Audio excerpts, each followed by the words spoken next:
All right, we will begin in exactly 3 minutes into this live stream. We will begin.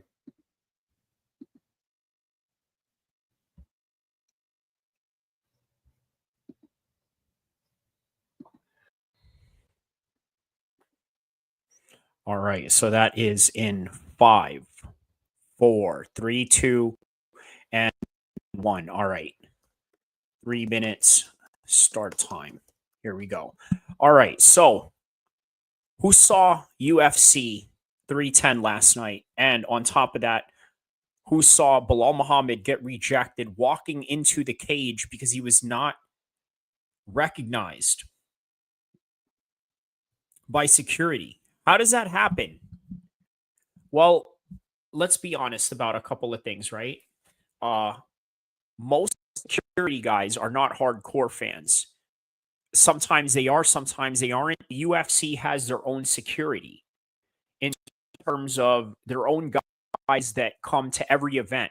In fact, there's this one bald gentleman who I believe is British, and by the way, is a former SAS soldier, and he is one of the, I believe, the top security guys in the UFC. Which basically his whole entire responsibility is the logistics and the safety of the staff in the UFC that travels from one event to another, especially major events, whether that would be in Vegas, Abu Dhabi, New York, or in Los Angeles, where UFC 311 is going to take place.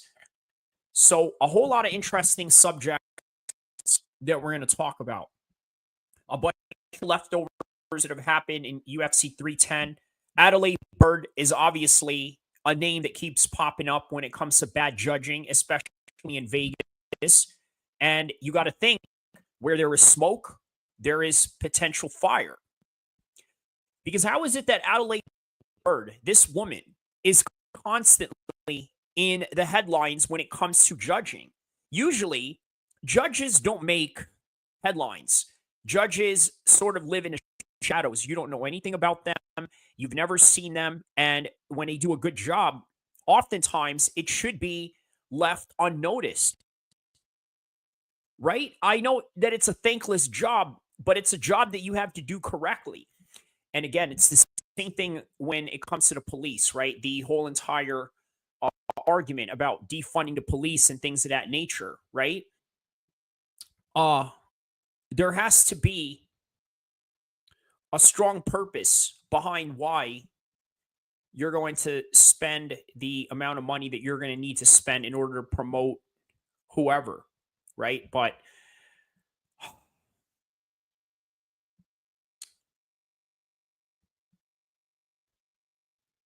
where was I going with this? I'm sorry, I had a little bit of a tangent going on there.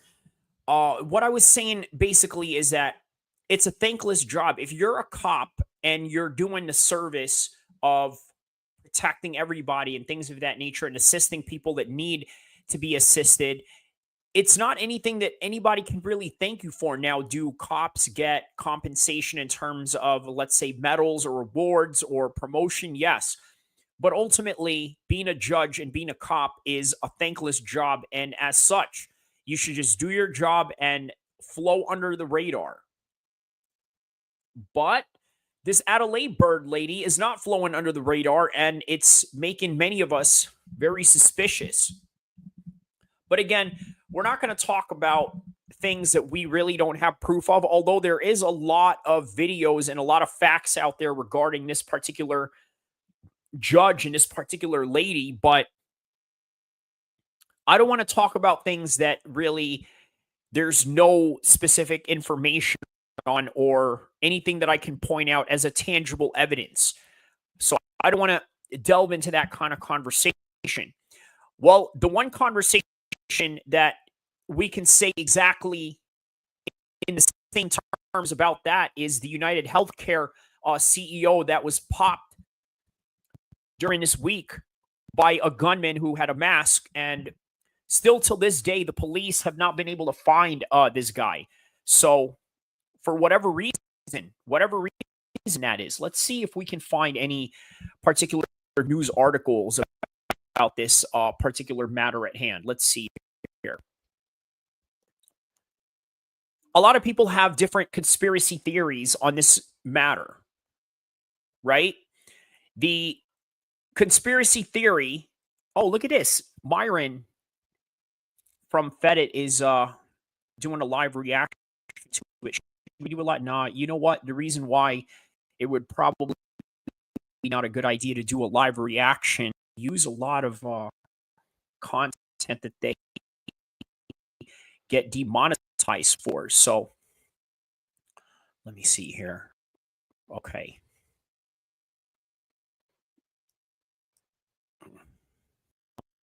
On this particular matter.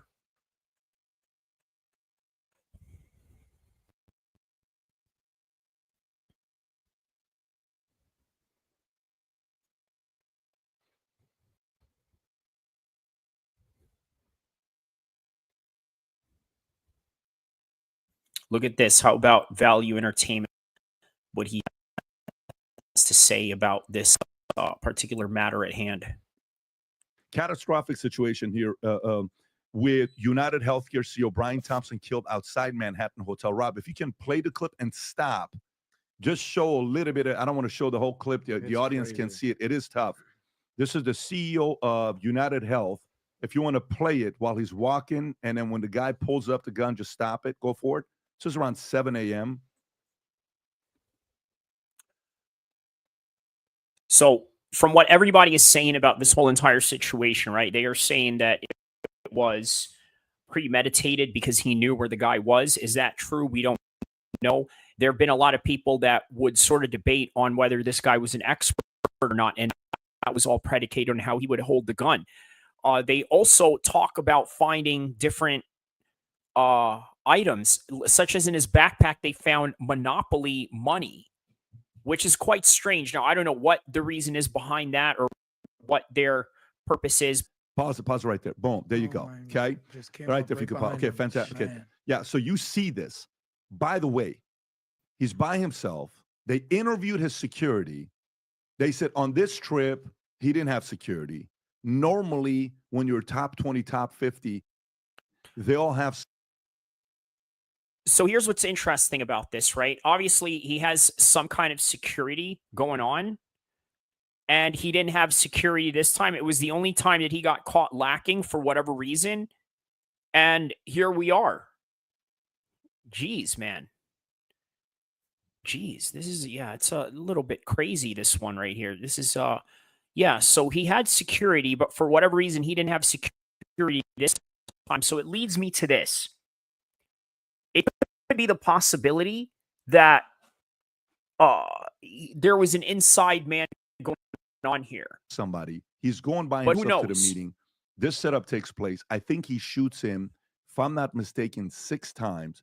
If you see the clip, it gets stuck. He continues. And there's a lot of story behind it of being an inside job. The guy on the bull. Yep, that's what I was saying. Because if he has security and they knew that this day he didn't have security, how would they have known? So it's had 2 words on it. Three words. 3 words. What was it, Rob? Deny, delay, and depose. Deny, delay. What is it? Deny, depose, and defend. New NYPD is investigating the possible mess. Deny, defend, depose. Wow. Okay, that is quite alarming. I don't know exactly what that means or what the reason is behind those words and what they symbolize to the, but we'll find out in the future, or maybe we won't. It could be one of these situations where this guy completely gets off scot-free with no worries in the world. But who knows? Which appears to include the words deny, depose, and defend, written on live rounds and shell casings left behind by masked assassin. Vinny, what do you know about the story? Well, I mean, first of all, Pat, I mean, obviously it's tragic for, he had a wife. I mean, yeah, well, what would Vinny know? I don't know. I mean, I honestly don't know who this guy is. For all I know, I think he has 2 kids, Rob. So, prayers go out to them. But so he was pronounced dead at Mount Sinai. And then apparently he was earning a $10 million salary. He led the company to a record-breaking 90. Wow. Okay. So that is amazing, right? He helped the company, and he was a $10 million a year CEO. Okay. So if he made the company that much money, and you got to remember, this is privatized healthcare, right? At what point did he increase the prices to the point where he created a lot of disgruntled employees? I mean, that's a reality, isn't it? I mean, let's just be honest about it. Is that not a reality? Is that not a possibility in any kind of way? Maybe, but once again, there's just a lot of things that's clear right now. $98.9 billion in one quarter. So this guy, he's a heavyweight. But in 2022, he took over right after COVID, and he became, this polarizing figure because they started denying payments for non-critical ER visits, a policy that critics says penalize patients for seeking care that they need the most. And then United Health. Okay, so you see, there's something really important about that, right? They started denying people of non-emergency. Why would he do a thing like that? Right? What would be the motivation to do a thing like that? Maybe budget cuts? That's an absolute reality. Why would that not be a reality? You're telling me that a healthcare company is not going to think about its budget? Oh, you think that they actually care about moral standings and caring about people and this and that and what is the best interest for some people? Look, here's the best thing that a lot of people need to understand about healthcare, and this is not one of those anti healthcare things, but the first healthcare, first and foremost, is taking care of yourself and whatever it is that you need to nourish yourself, whatever it is that you need to keep yourself in shape, whatever it is that increases your immune system, constantly gives you endorphins so that you are happy on a daily basis. You see, all these things, maybe perhaps a doctor may need to confront for you. And when they confront it, it's at a matter where sometimes it's not at the best of your interest, especially if you live in a privatized care society such as the United States. Faced a lawsuit for using faulty AI, weird. That's obviously they set it up to deny elderly patients medically necessary coverage. The company was also being probed by the DOJ for alleged antitrust violations. He himself, Thompson, was under investigation for what is it, Tom? The Nancy Pelosi type stuff. Insider trading. Now, the insider trading thing, I know that a lot of people are going to point at that conspiracy and say, hey, you know what? This particular conspiracy right here, there's some merit to that. That's what they're going to say. Well, because he was involved in that. But again, there's plenty of situations where we can draw out a scenario such as perhaps maybe he had a rival, maybe CEO of another company or another United Healthcare, another healthcare company that is opposed to United Healthcare or a rival of some sort. What about personal vendettas? Should that not be taken into consideration? I mean, there's just a whole lot of situations that we can go through with this. And by the way, still where to be found. Trading. And then you should see online, there was people going crazy, and it wasn't talking crap about the killer. Okay, thousands of people went on venting about the frustration over a system accused of valuing profits over patients. Some people wrote, was his trip to the ER really emergent? According to his own company, my husband's heart attack wasn't an actual emergency, and we were out $3,000. And another guy wrote, sending a prior authorization denied claims, collections, and prayers to his family. A lot of people were trying to say, oh, this was a hit, this was assassination. The guy wrote deny, delay, and defend, which was basically saying that these insurance are screwing people over. I have a feeling that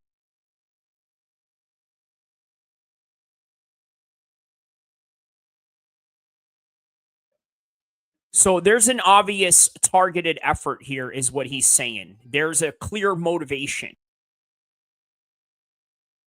that this guy, Cenk, either his daughter or his son or a mother or something was going on with this guy's family, and this company is behind it. Because I have a chart, Rob. Do you have that chart, bro? I think I sent it to you the other day.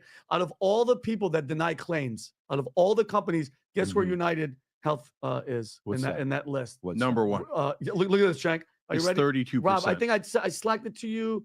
It might have been in the unusuals one. No, they're number one. They're number one. You got to have the percent because they're the largest. So you need the percent denied to truly rate it. Yeah. So there you go. That's what it is. They need to deny the most because they have the high amounts of people that are in there. I got to tell you, one of the biggest problems that they have in the NHS in England is that a lot of people have a hard time getting health care because even though it's free, they're still on a waiting list, which the other argument of that, the conservative argument is that, hey, you got privatized healthcare. Guess what happens? You can easily get treatment at any time you want because you're paying for it. But is that true? Well, what if you go with United Healthcare? Maybe their number of customers is so high that they had to eat. Yeah, it's about 32%. It's monstrous. It's A third of the people. Look at that. Look at the claim denial rates by insurance company. Look at that. They're 32%. Pat, 32. Kaiser's at 7%. They're denying the crap out of everybody. What is the industry average? What does that number say? 16. 16. Twice the industry So they're average. double. They're double. What industry and then think about it. I don't hate to be this guy. It is what it is. When you're screwing people over like that at the corporate level, and they don't realize, Tank, they think they're untouchable. Sad to say, you're not untouchable because you are affecting people's lives. I don't know the full story, but look, this guy is absolutely right about that. And what he's hinting at is, let's just be honest and let's be very clear about it. It's street justice to the core in what he's talking about. But is street justice right? Well, there's a lot of people out there that will agree that street justice is absolutely correct because who else is going to stand up for these people in any kind of way or any kind of capacity? The reality is they're not going to be held accounted for because there is this term called a diffusion of responsibility. Okay, so let's say you are the family that has to deal with this claim that's being denied. Okay, well, who do you go to? Well, okay, you have to go through this person. You got to go through these hoops. You got to call this guy. And the next thing you know, you're in a spider web of to talking to the head honcho that can actually do something for the specific problem that you have going on. Well, that's diffusion of responsibility.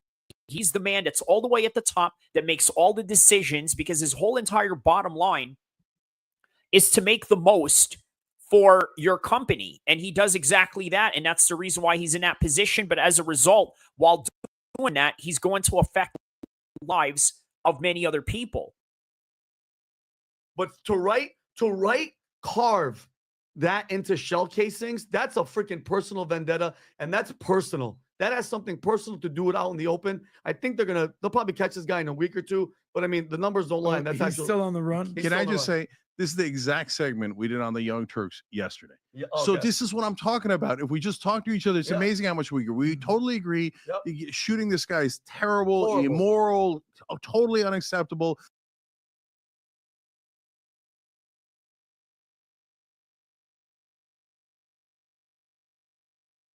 Sorry, my mic went out on that one. I said that there are people out there that actually support the fact that this guy got popped. Okay, now Sank is over here saying that, hey, you know what? We may have different political beliefs. You know, I'm a Republican. I mean, I'm a Democrat. You're a Republican. We believe different things, but at the same time, hey, guess what? We all agree that popping this guy was not the right thing to do. Well, that's what you believe. That's what you say. But I don't know if you are, let's say, grandson of somebody that had to have been rejected for a claim, and now you can't get health care done to you for whatever type of situation you have going on. You're going to feel disgruntled, and you're going to be looking for reprisals in some kind of way. So it's easy to say that as somebody who's sitting from a commentary position rather than in the actual fight itself, metaphorically speaking. Violence is always unacceptable. It's always surrender in the battlefield of ideas, etc. Yes. Now, at the same time, but at the same time, you have this chart, and it's true. Yes. And so it goes to the point that we've been talking about. People like the people in power are bottling everything up, and they think that they can maintain that. This is unprecedented. It doesn't happen in other countries. In other countries, this is true. What he's saying right here is that, again, many of them think they can just bottle all of this situation, sweep it under the rug, and not face any consequences. Because why? What is the word that I had just mentioned to you? It's called diffusion of responsibility. I want you to really think about this word as we continue on with this live stream and trying to delve into this topic, looking for some clues and understanding the motivation behind this unfortunate unaliving, or maybe fortunate, depending on what side you're at. Anyways, you're in all other developed nations, you're actually guaranteed healthcare, and then you could put private healthcare on top. We don't do that. So 76,000 people. So there you go. That is an interesting point. Now, is it good to have privatized healthcare? Yeah. If you want certain healthcare done to you at a rapid pace, or let's say a specialty of some kind, I don't know, maybe some kind of cosmetic surgery of some sort, right? That right there is something that is required. You're talking about, let's say, just the basic healthcare of, hey, you know, maybe I need some medications, blood pressure, or medications for this particular condition that I have going on. Okay, that's a given right. But if you also want privatization, they add that into the mix as well. But in this country, it is only the privatization that rules over people's health care. And you can't really do anything about that if you live in the United States. According to studies, die every year because they don't have health insurance. That number is 0 in other countries. So as much as I mourn this guy, and I do, I don't want anybody to think otherwise, right? I also mourn the. Well, guess what, Sank? I know that you're saying the politically correct thing, but this is a reason why a lot of people are not really, they're not. Let's just be real about that. And the reason why is because of everything that you are saying right now. This is literally everything that you are saying right now. This is the reason why they have these sentiments. Those 76,000 Americans that die every year because they get denied coverage. Because think about health insurance. It makes no sense in my mind to privatize this. So like you want to, again, you want to do. But if you say something like that, you would be called a communist or a socialist and things of that order. Private on top, great, no problem. You want to do private security on top of the cops, great, no problem. But when you have it like this, okay, well, that's a you good. know, Pat, you and I run business. Look, that's a good point, right? You can hire your own private security, but then there are cops as well that do their job for the public service and for public safety. But if you want to increase your own safety, you can hire private security. You can hire extra guns. You can hire extra cameras, whatever defensive mechanisms that you wish to have. But the basic right that you have as a citizen anywhere else in the world is having the police help you out if you need a certain assistance. That is a given right in every society, just like health. This is what do you want to do? You want to maximize profit. Argument. You want to minimize costs, right? So what? Profits and minimize costs and maximize profits. This is the unfortunate decisions that you have to make as a CEO, because sometimes you're only looking at the numbers and not the human value of what is in front of you. What's the revenue that you're getting in? Money from people. You charge for everything. Charge for everything, right? And what do you pay out? Healthcare. So you deny as much healthcare as possible so you can make a greater profit. So these guys made $20 billion in profit the other day.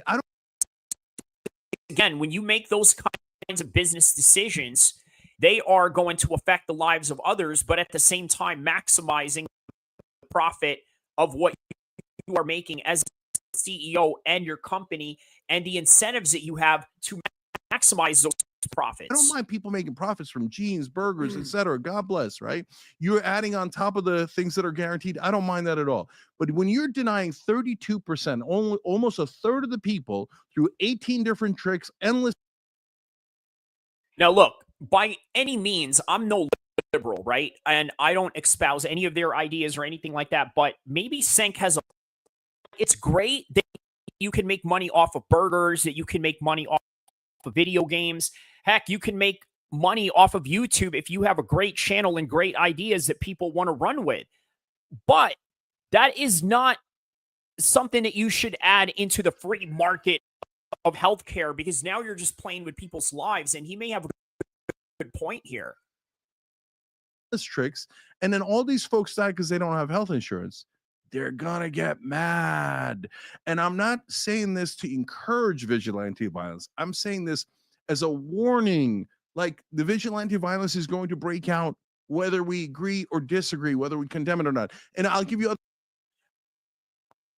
All right, now he makes a very good point here. He says that whether we agree with it or not, there is going to be violence involved, because guess what? There are people out there that are highly disgruntled of what is going on, and as a result, they have to do something.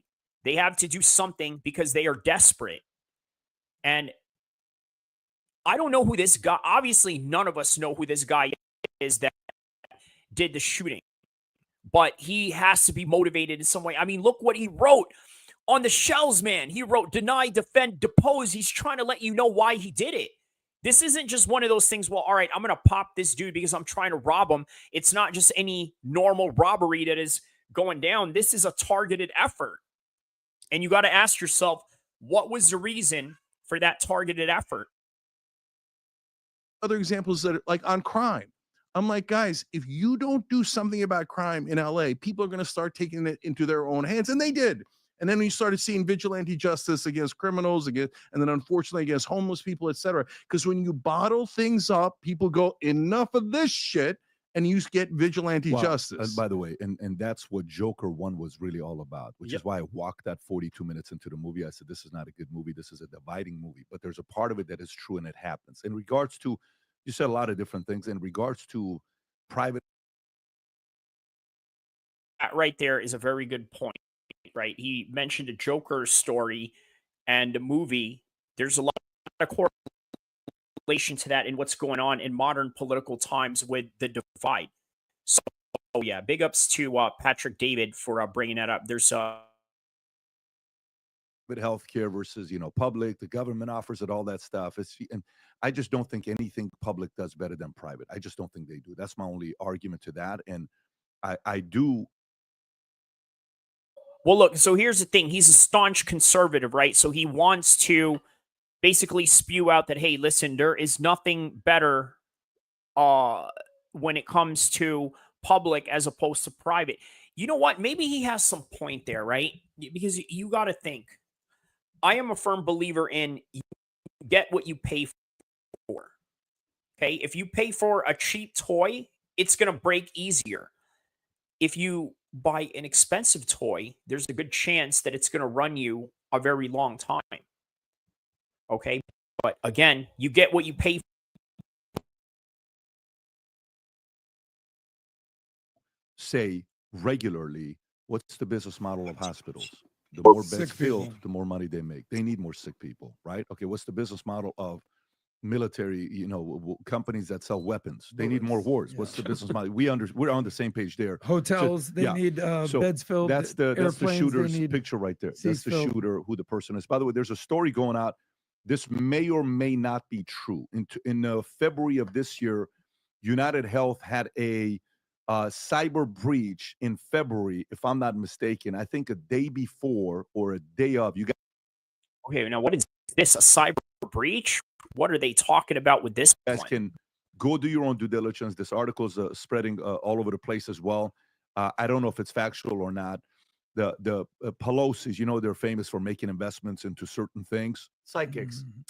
On the same day, Pelosi made her second purchase of call options, a Palo Alto network cybersecurity company that was later chosen to investigate the breach. So United Healthcare CEO was killed by a masked gunman, and it shows the investment. You know how they always track the Nancy Pelosi tracker? Yeah. And there's an account on Twitter that's going on. Again, go do the research of this on your own. If you can go on the timeline, Rob, of what happened, the one on New York Post, it does a great job explaining the timeline of events that took place. If you go a little bit lower, go a little lower, right there. So at 6:44 a.m., the victim is walking alone towards the New York Hilton Midtown after visiting. All right, so let's take a look at this, right? 6:48 a.m., the shooter rides the bike, Center Drive. Oh, okay, wait, they have a number order. Okay. At 6:44, the victim is walking alone towards the New York Hilton Midtown. Okay, this is right after his hotel. Across the street, the shooter, who was lying in wait alongside the building, fires at him. So right around 6 a.m. Okay. Once at the West 55th Street, the shooter continues to walk on 6th Avenue, where he gets onto an electric city bike. So in other words, if you get onto one of those, you have to use a credit card of some sort to get them activated, because it's not one of those coin operated where you can just put coins on them like old school arcades. Shooter rides north on 6th Avenue towards Central Park, and then 6:48 a.m., the shooter rides a bike into the Center Drive. Okay, so let's continue from here. His hotel across the street. The shooter, who was lying in wait alongside the building, fires at him. Okay. Then the shooter then runs to an alleyway between 54th and 55th Street. Once the West 55th Street, the shooter continues to walk on the 6th Avenue, where he gets onto electrical city bike. Then shooter rides north on 6th Avenue towards Central Park. At 6:48 a.m., the shooter rides the bike into Center Drive. Okay. And since then, there's been nothing with them. And mind you, the eyewitnesses were there. There was a bunch of them on the news. They were like, this guy waited for him outside for hours, overnight, waiting and waiting. So once again, you want to talk about motivation. This guy was waiting there for hours upon hours until this dude showed up. And you got to ask yourself, if a guy is willing to do that, there's motivation. This was not just any lick or any typical robbery. In fact, he wasn't even interested in any of that. This guy's worth $10 million, and he wasn't interested in robbing him or holding him at gunpoint or nothing like that. He was interested in only one thing, and that was to end this man's life, because there was a clear motivation behind it. Like he wanted to hit that guy. Like it was meant for him. Premeditated. For sure. How do they not find this guy in New York City? It's the most cameras operated city in the world potentially. How do they not find this guy? They got the photos of him because apparently he went to Starbucks, because you can't pass up.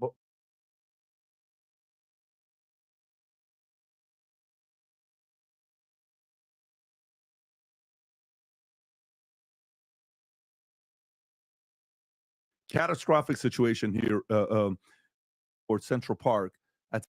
Waiting, but think about it. He can't be in a car. How do you get the e-bike? You gotta have a credit card. 100 exactly, but there's no getaway. You can't take an Uber in Manhattan. You got to get on a bike. He planned it, and then on the bike.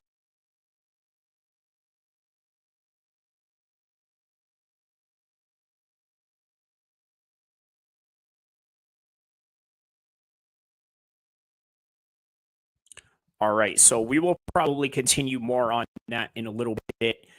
I just wanted to sort of cover that. And before I switch topics, or just, I guess, not really switch topics, I'm just going to jump from one topic to another with really no particular format. But I will say this, right? He could be gone by now, right? There must have been a particular exit plan that he was looking to do. What is that exactly? We don't know. Now, it could be that he traveled into the airport straight away. Would he have been recognized in the airport? Maybe not. People would be looking out for him, looking for facial recognitions of some sort. Look, his face is out there already, right? Now, why haven't they found him? Was he successful at his escape? Maybe. But we don't know. But that's all that we really have for that particular subject right now. I mean, we'll talk more about it, but in reality, it's beating a dead horse. Speaking of dead horse, Shavkat eats a lot of dead horses, which is a reason why this guy is full of high testosterone. And I mean, look, man, great fight that him and Ian Gary had going on, but Ian Gary is right up there, because if we're going to put Shavkat right up there, which he is, we got to put Ian Gary right up there because he did an amazing job in that fight. And look, here's the thing. A lot of people don't want to give Ian Gary any particular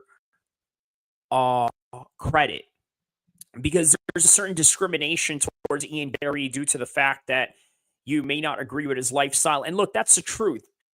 All right. I don't agree with his lifestyle. And you know what? I don't even know if any of these things that they're spewing about him is true to any degree. But what I know is that he's a great fighter, and Ian Gary is a potential champion one day. Shavkat is a potential champion one day too. You know what? How about this? I could see Shavkat and Ian Gary rematch one day, perhaps for the championship. Either Ian Gary is champion or Shavkat is champion, and then they're going to go back and forth with it. That's the reality that I see out of this particular division and with these two guys, right? Now, I think Belal Muhammad is going to be champion for a long time. You know what else? If Belal Muhammad fought that night, how do you think that would have gone? In all honesty, I'll tell you how that would have gone. Belal Muhammad would have grinded him out until he could not get up, because what he did with Ian Gary, you've seen that, right? He used a lot of clinches, used a lot of Muay Thai plums, used a lot of Greco-Roman upper body type of clinches. Belal Muhammad could do that way better. Way better. So let's not forget that perspective, okay? This is Belal Muhammad's specialty in a nutshell. So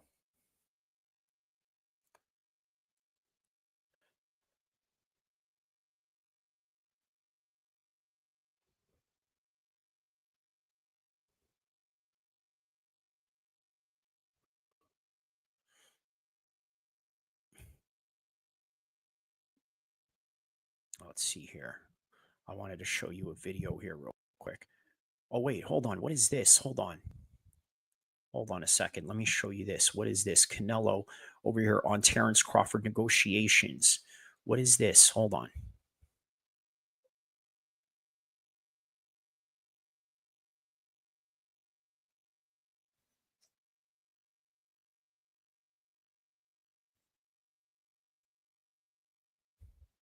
And it's just the beginning. Yeah, totally. What do you think about all these people showing up for you?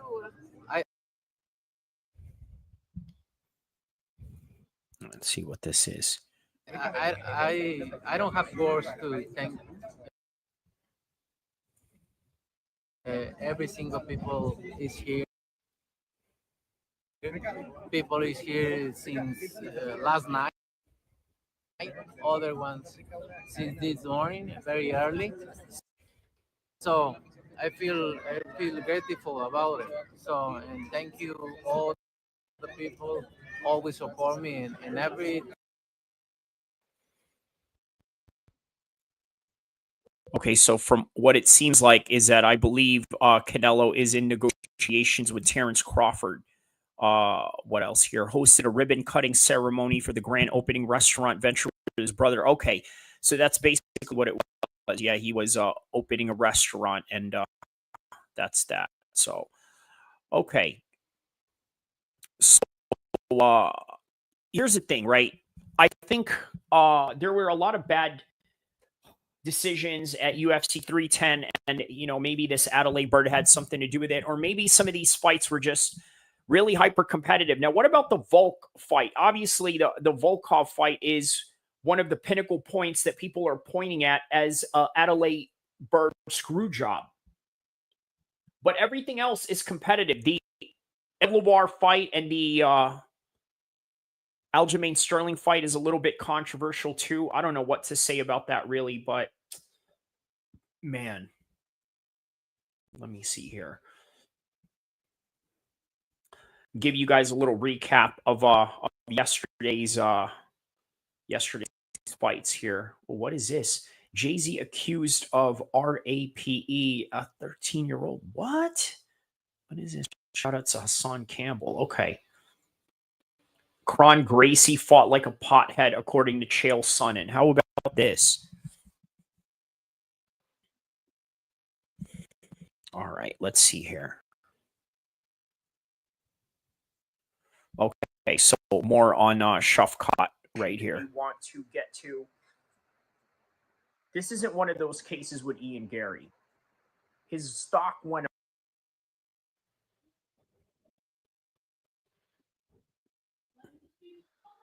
There are times where a fighter can lose a fight and lose all their credibility, lose all their contender opportunities, their championship opportunities, their contract to a certain negotiation or promotion that they want to get to. This isn't one of those cases with Ian Gary. His stock went up. He did things to Shafkat that nobody else did. Well, very similar to Gilbert Burns, right? When Gilbert Burns took on Khamzat Chimaev, he gave Khamzat Chimaev the hardest fight of his life. But eventually, so did Usman. And later on, we found out that Khamzat Chimaev was fasting for Ramadan during that fight in Florida with Gilbert Burns. Either way, this is not one of those fights where Ian Gary was fraud checked. In fact, I don't think Shafkat was fraud checked either. At some point, when you're finishing everybody, you have to be at a position where you're going to be in tough fights eventually, especially if you're moving up the ranks and fighting tougher people. Arthur Beterbiev had to experience that in the boxing side. Even Deontay Wilder, he had to experience and understand that, being in situations where you have to go the distance. And that right there, I think, is the ultimate test of it all. Look, I think that finishes are great. They're important, and they are very much handy when it comes to getting your name out there and rising up the ranks. But what Ian Gary had going on tonight was a display of masterclass performance on both sides. Can it be just two guys are so good that they are evenly matched, that they can't be criticized for anything that they do? Or is it always like, well, you did something wrong here, or you did something wrong here, or you could have done this better? Maybe that's an important aspect of, let's say, the coaching staff or people behind the scenes. But when it comes to criticizing the fights and looking at it objectively from not only a technical point of view, but also a human limits point of view, I think that both men gave everything that they had in their highest attributes possible. And you know what? Here's the thing. I would not have been mad if Ian Gary had won the fight. I would not have been mad if Shafkat won the fight. I would not have been mad if it was a draw. You want to know why? Because that's literally how competitive this fight was. So don't forget to like and subscribe.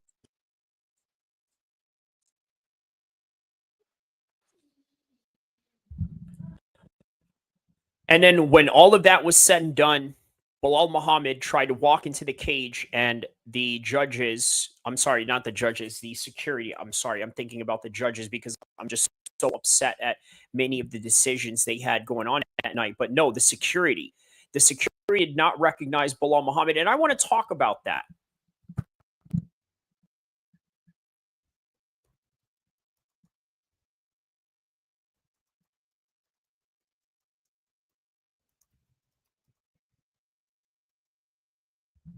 So 47 minutes into this live stream, I'm going to talk about why is Belal not recognized? And I'm going to give you several reasons why if not just a few of them.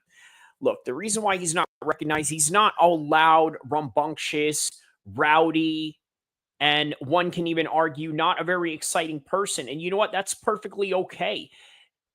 What you got to understand about Belal Muhammad is that what he has going on is that it gets the job done no matter what he's doing. Okay? He grinds, he trains very hard, and it works for him. Now, is Belal Muhammad the most athletic guy out there? Like, for example, can he do backflips like Yoel Romero, like prime Yoel Romero could? Could he do that? No, he can't.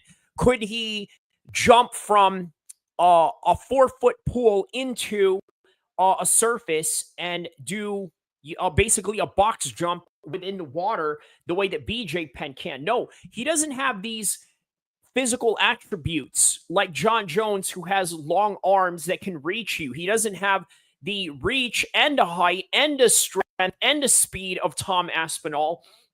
But what he has is a work ethic and a ready to grind mentality. However, unfortunately, that's not enough. And I'm going to tell you why. Let's just be honest about it. Belal Muhammad is living in a post 9/11 world where people view Arabs as the bad guys. Now, look, that's not a bad thing. It's not the worst thing in the world. But guess what?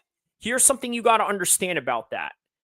Nobody is really going to care because you're a plain Jane.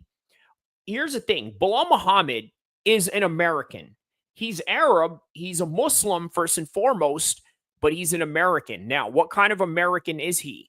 He's a Midwest American from Chicago. Unfortunately, unless you're King Von or Little Dirk, Chicago is not really that interesting to you. And Belal Muhammad is certainly not one of the most exciting figures out of Chicago, because guess who is? CM Punk. They literally gave CM Punk a contract to fight in the UFC with minimal mixed martial arts experience, let alone very small windows of opportunities to train jiu-jitsu on the road. This is CM Punk we're talking about, and they signed him. Now, why is that? Because he can draw flies into the Honeywell, and that's really just what it comes down to, okay? Belal Muhammad is not that guy. He's not that guy at all. So if you're not that guy and you're not putting butts in seats, nobody's going to care. But why is it that nobody cares? Because Belal Muhammad has to be a bad guy. I know this is controversial to say, but man, if you're an Arab, you got to run with that. You got to be a bad guy. You guys remember, what is this guy's name? Muhammad Hassan, former WWE superstar. You know what's significant about Muhammad Hassan? I'll tell you this. Muhammad Hassan played an Arab American bad guy in the WWE and was doing so great with his character up until they had the 2007 London bombing. And unfortunately, because of that London bombing, the Muhammad Hassan character had to die out in the WWE because it was too controversial for the WWE to take in terms of heat. It was just too much heat. But guess what? You know what they were planning to do with Muhammad Hassan in the WWE? They were planning on making him the champion, defeating Batista. But eventually, he got killed off on screen by The Undertaker because of the London bombing in 2005 caused so much controversy that they tied a whole bunch of storylines into making it look like real-life events, which had no correlation to it whatsoever. But on any event, it drew heat. And that's what Belal Muhammad needs to do, this plain Jane Midwest American guy that he's trying to play off. Well, he's not trying to play off. This is really who he is, on top of being an Arab, Muslim, Palestinian American. Now, look, a lot of people are saying, well, is it because of that that's the reason why he's not as popular? Well, let me tell you, there is a YouTuber out there by the name of Fauzi. If any of you know who Fauzi is, he is one of the most popular streamers in the world, and he's a Palestinian. Let me tell you, the guy is an absolute psychopath, too. He's a little bit crazy and unhinged in every kind of way. I'm talking about Fauzi, the YouTuber. But that's what makes him exciting. He makes people care. He makes people compelled to want to watch him. And Belal Muhammad is just not that guy. And you know what? That's okay. But here's the thing. It's okay for hardcore fans. It's not okay for people that you're trying to invite casually, okay, hence the word casual, on a casual Saturday night to watch a fight that him and Shafkat were supposed to do. So that's the problem with this whole entire situation. So let's take a look at the breakdown of UFC 310, the full card breakdown that I have for this particular event right here. Let's play this real quick. Okay, let's see here.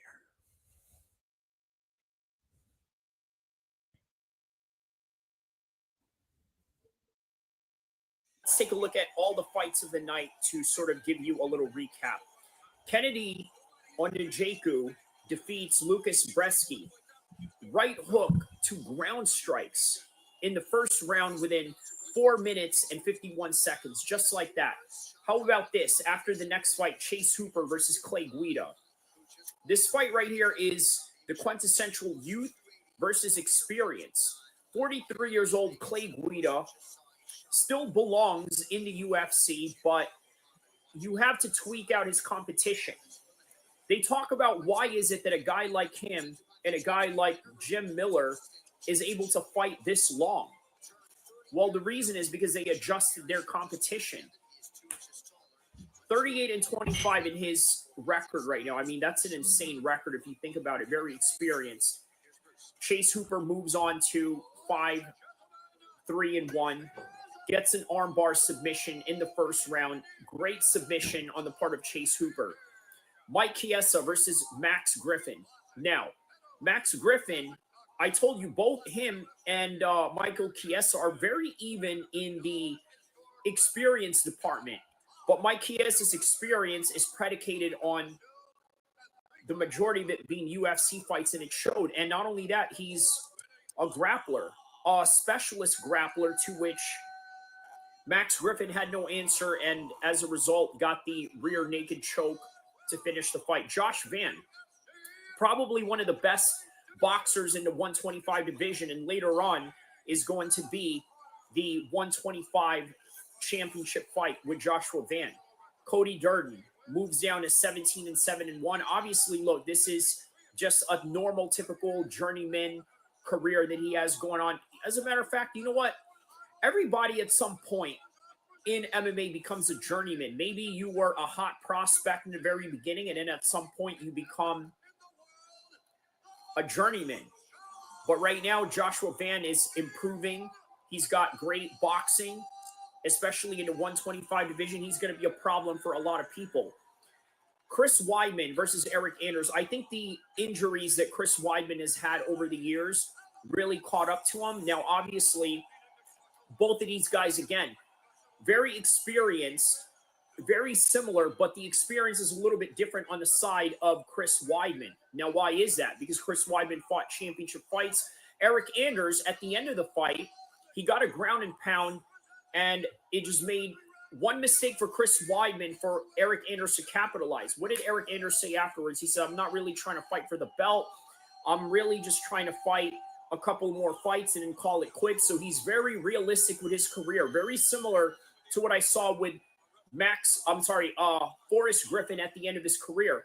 Brian Battle gets a split decision win over Randy Brown. Movsar Evloev gets a decision win over Aljamain Sterling, both very controversial. How about this anaconda choke from Vicente Luque versus Temba Garimbo? One mistake that he made. That's all that you need in this fight is one mistake. Speaking of one mistake, Dominic Reyes was able to capitalize on a few mistakes of Anthony Smith, ground and pounded him in the second round. And Doho Choi, how about this? Gets an elbow crucifix from Nate Landier. Just like that. And then moving on, Bryce Mitchell elbows from the top. Look, you can't constantly be in your guard position every single second. You just can't do it. If you're and here we go, round one right now with Ian Gary and Shafkat. So yeah, anyways, as we're watching the live of well, actually it's not live if you're going to see this later on in the video section, but yeah, we're watching Ian Gary and Shafkat live right now. But we're going to talk more about that. There's a clinch position that Shafkat has Ian Gary on. Is this the type of fighting that Ian Gary has not been used to? A consummate grappler and a heavy wrestler, grinder. And by the way, that's something that unfortunately Kron Gracie lacked. He was trying to pull guard the whole entire time, and he paid dearly for it with Bryce Mitchell landing elbows on top. Now, how about this? Controversial fight right here with Cyril Gane versus Alexander Volkov. Very controversial fight, okay? And the controversy of this fight is because of the fact that Alexander Volkov had the better wrestling. Now, sometimes wrestling doesn't win fights, but you know what? Cyril Gane was highly accurate in this fight. And as a result, this is a very controversial decision, but it's not indicative of Volkov because Volkov showed that he was very much improved in this fight. It just was one of those situations where whatever the judges saw was law, and they had to pick one winner, and they liked the striking over the grappling of Volkov. But great on Volkov. He was able to close into distance straight away and get the takedown. And look at this. Speaking of takedown, how about Ian Gary really fighting off this takedown from Shavkat Rakhmonov right now? Really fighting it off. But this whole entire time, Ian Gary has been stuck in this position with a Shavkat Rakhmonov, unfortunately. Yeah, he's been in this position the whole entire time. So he has to try to get out of this position right here. He's stuck in this body lock position. He's not able to get out. Now here's Ian Gary. He's trying to get out. But wow, man. Yeah, he's got Ian Gary stuck. This is the first time I've really seen Ian Gary get stuck. By the way, if you're watching this live right now, I want you to check out the video section of the reaction and the recap to UFC 310, which is what I'm recording right now. I literally just went over the whole entire fight, and now we are live analyzing the main event and the co-main event, and the co-main event is right now, and Ian Gary is, well, he had a few successful moments right there in the grappling and the clinching exchanges, but back to the dominant position for Shavkat right here in the first round, 109, 108, 106. Doing really good clinch work right here by Shavkat. Really good clinch work. So for those of you that are tapped in right now, don't forget to like and subscribe because I am doing a live reaction while filming a post-fight reaction to this right now. I broke down the whole entire fight card from top to bottom, and right now we are on the co-main event, and Ian Gary just broke away from Shavkat Rakhmonov right now. So if you want to sink into this in the future while you're watching this, I am at 20. Oh, he just rocked Ian Gary right now with 25 seconds left. There you go. And I just gave you the time frame right there. 21, 19, 18, 17 seconds, 15 in the first round. Ian Gary got rocked really hard on that one. Now, I believe this is a 5-round fight. So make no mistake, we could be in for a very long drawn night tonight right here, okay? Just giving you guys full warning because there's round 1 right there. In the first round, it was all nothing but Shavkat Rakhmonov. And he wasn't able to stop him whatsoever. Yeah, man, he wasn't able to stop him whatsoever.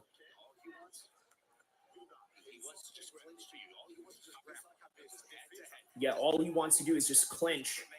And what Ian Gary needs to do in round 2 is prevent the clinching and see what he can manage in the distance. Maybe throw some head kicks, some front kicks to keep him at bay, but also really being cognizant of trying to stuff his takedowns once he goes and tries and attempts it. All right, here we go. Boom! That one straight goes right into Ian Gary's dome, but he took it like a G. All right, here we go, round two. UFC 310 is presented by Bud Light, the official beer sponsor of UFC.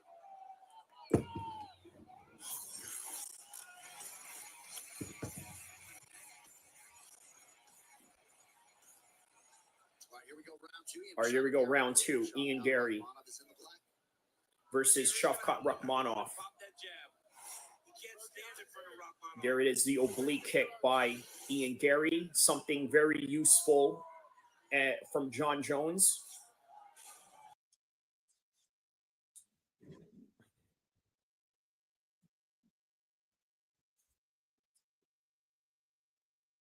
All right, so I had to restart this because in the beginning of it, there was a lot of cursing going on. It was saying, you're an effing idiot. You came all the way out here from Kazakhstan just to see Shavkat, only to get kicked out. You're an effing idiot, as the guy is saying that is recording this right now. So, yeah, just a little interesting turn of events at the UFC 310 fight night.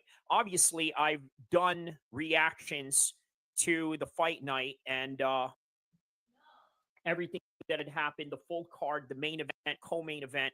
But of course, there's always interesting aspects that are going on around the fight. Like, for example, fights in the stands. This happens a lot in baseball games. Happens a lot in football games, especially if you're a Raider fan. But yeah, we're going to talk about this. We're going to talk a little bit about the event. And we're also going to talk about Syria, which is a hot topic story right now that is going on. So while the rest of the world was celebrating UFC 310 in December 7th, just on the other side of the world, which became December 8th, literally on the same date, same time as all of this is going on, rebels in Syria started taking over the Syrian regime. And we never thought this would happen. Let's take a look.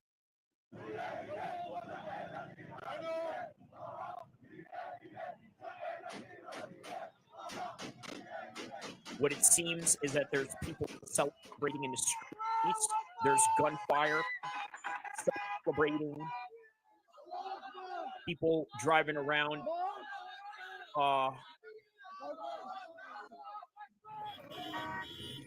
Yelling certain political slogans. What been the flag of the Free Syrian Army, by the way, which is not really the official Syrian flag. That's more of the rebels' flag. Okay, but there's obviously a lot of different factions that have gone on in Syria for 10 years now. And we're going to talk all about that because this right here, look at this. They got RPGs, they got tanks.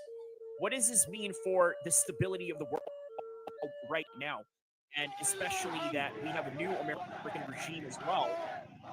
You got to think there's something that could happen here. But what is that? And we're going to find out. Now, the third story I wanted to cover, not really political to any degree, but it does involve the UFC and Dana White and the man who's going to become 47, who used to be 45.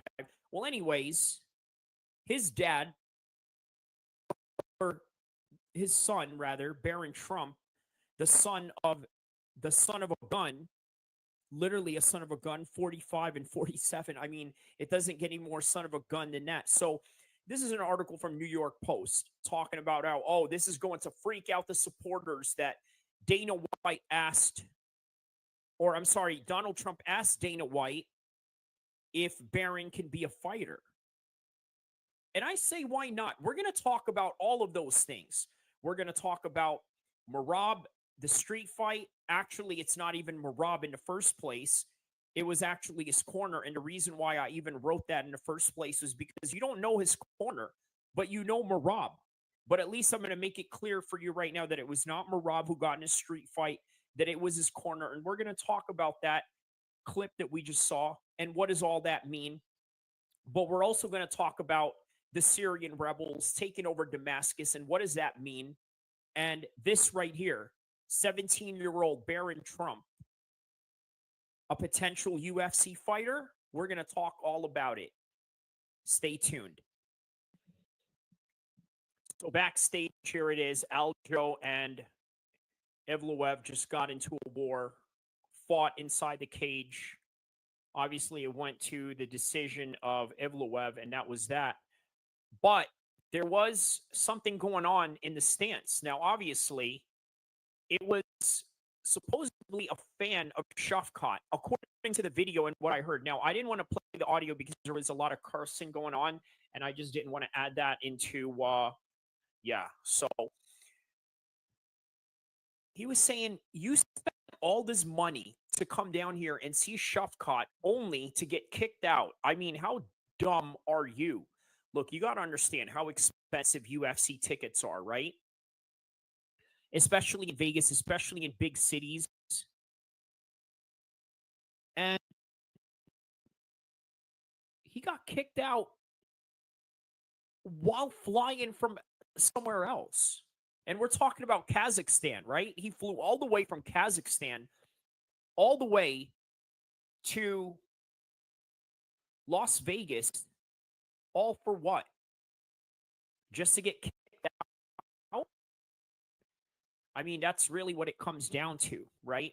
So, again, Merab, he didn't get involved in any of this, but Merab does have a history of getting involved in scuffles outside of the cage, especially with fans, because fans in the MMA world, I'm sorry to say, they're very toxic. A lot of them don't have anything positive to say. Many of them, I mean, live in their mom's basement. Look, I don't like to use this as a cliche, but there's a lot of truth to that.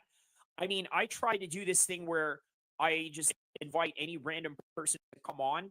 Like, I'm talking about like random, fans on the page and all that, right?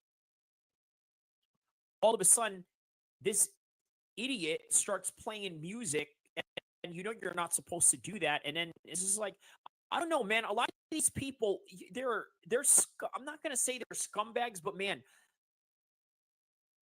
they totally live a different spectrum of life. Let me just say that, okay? And then you're going out there and getting into a fight with them.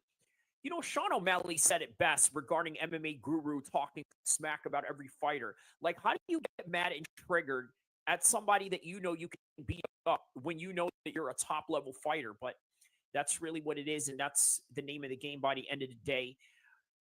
Either way, there's bigger things to worry about around the world, right?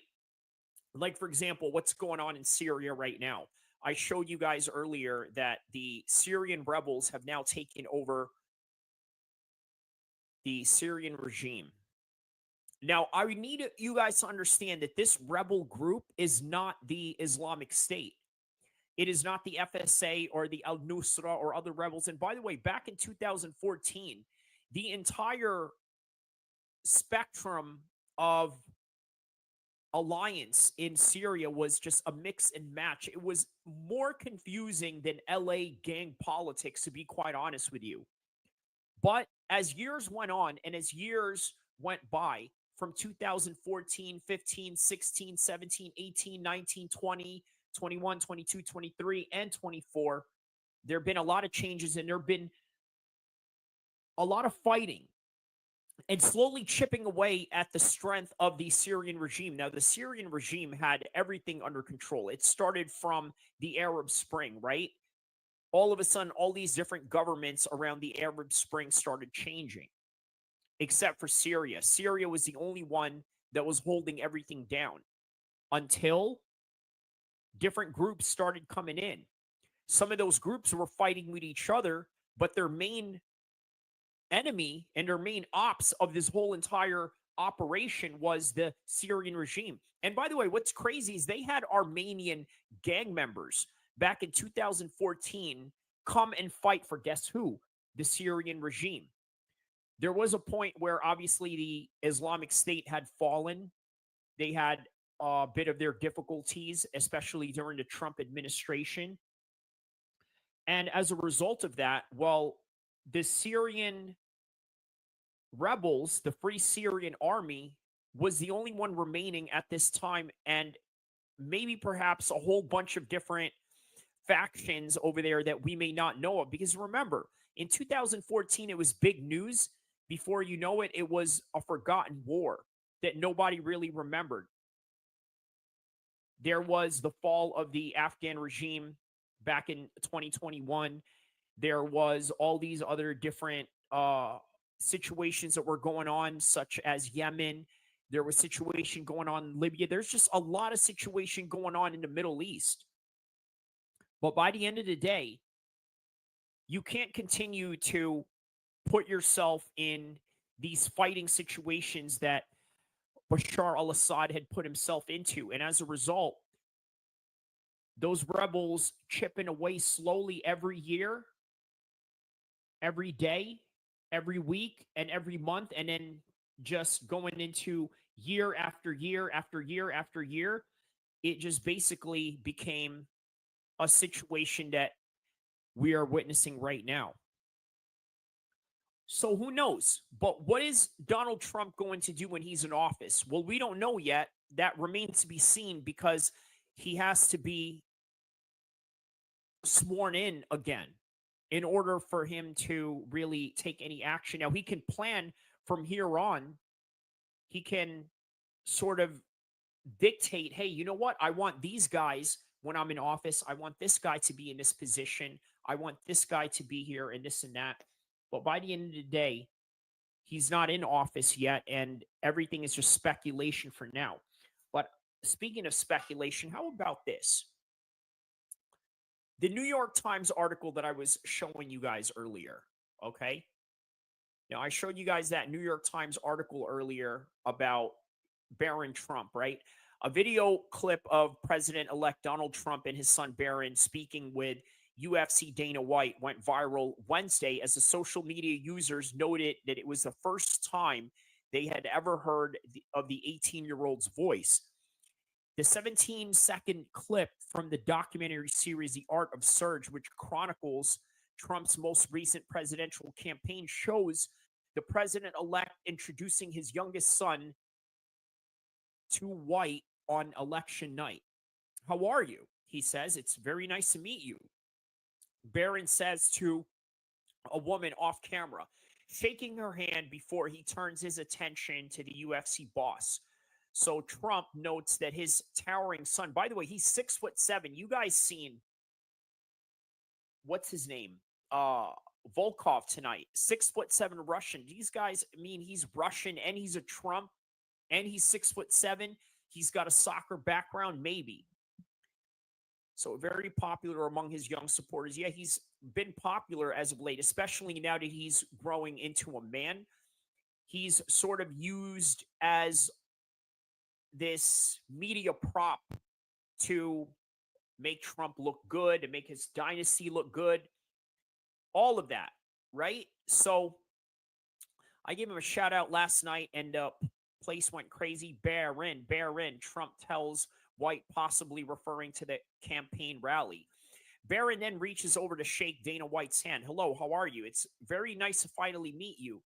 The once and the future first son says. The president-elect appears surprised that the two had never met before. Then he asked White, who introduced Trump at the Republican convention earlier this year, "Can we make him into a fighter?" This is what Donald Trump asked.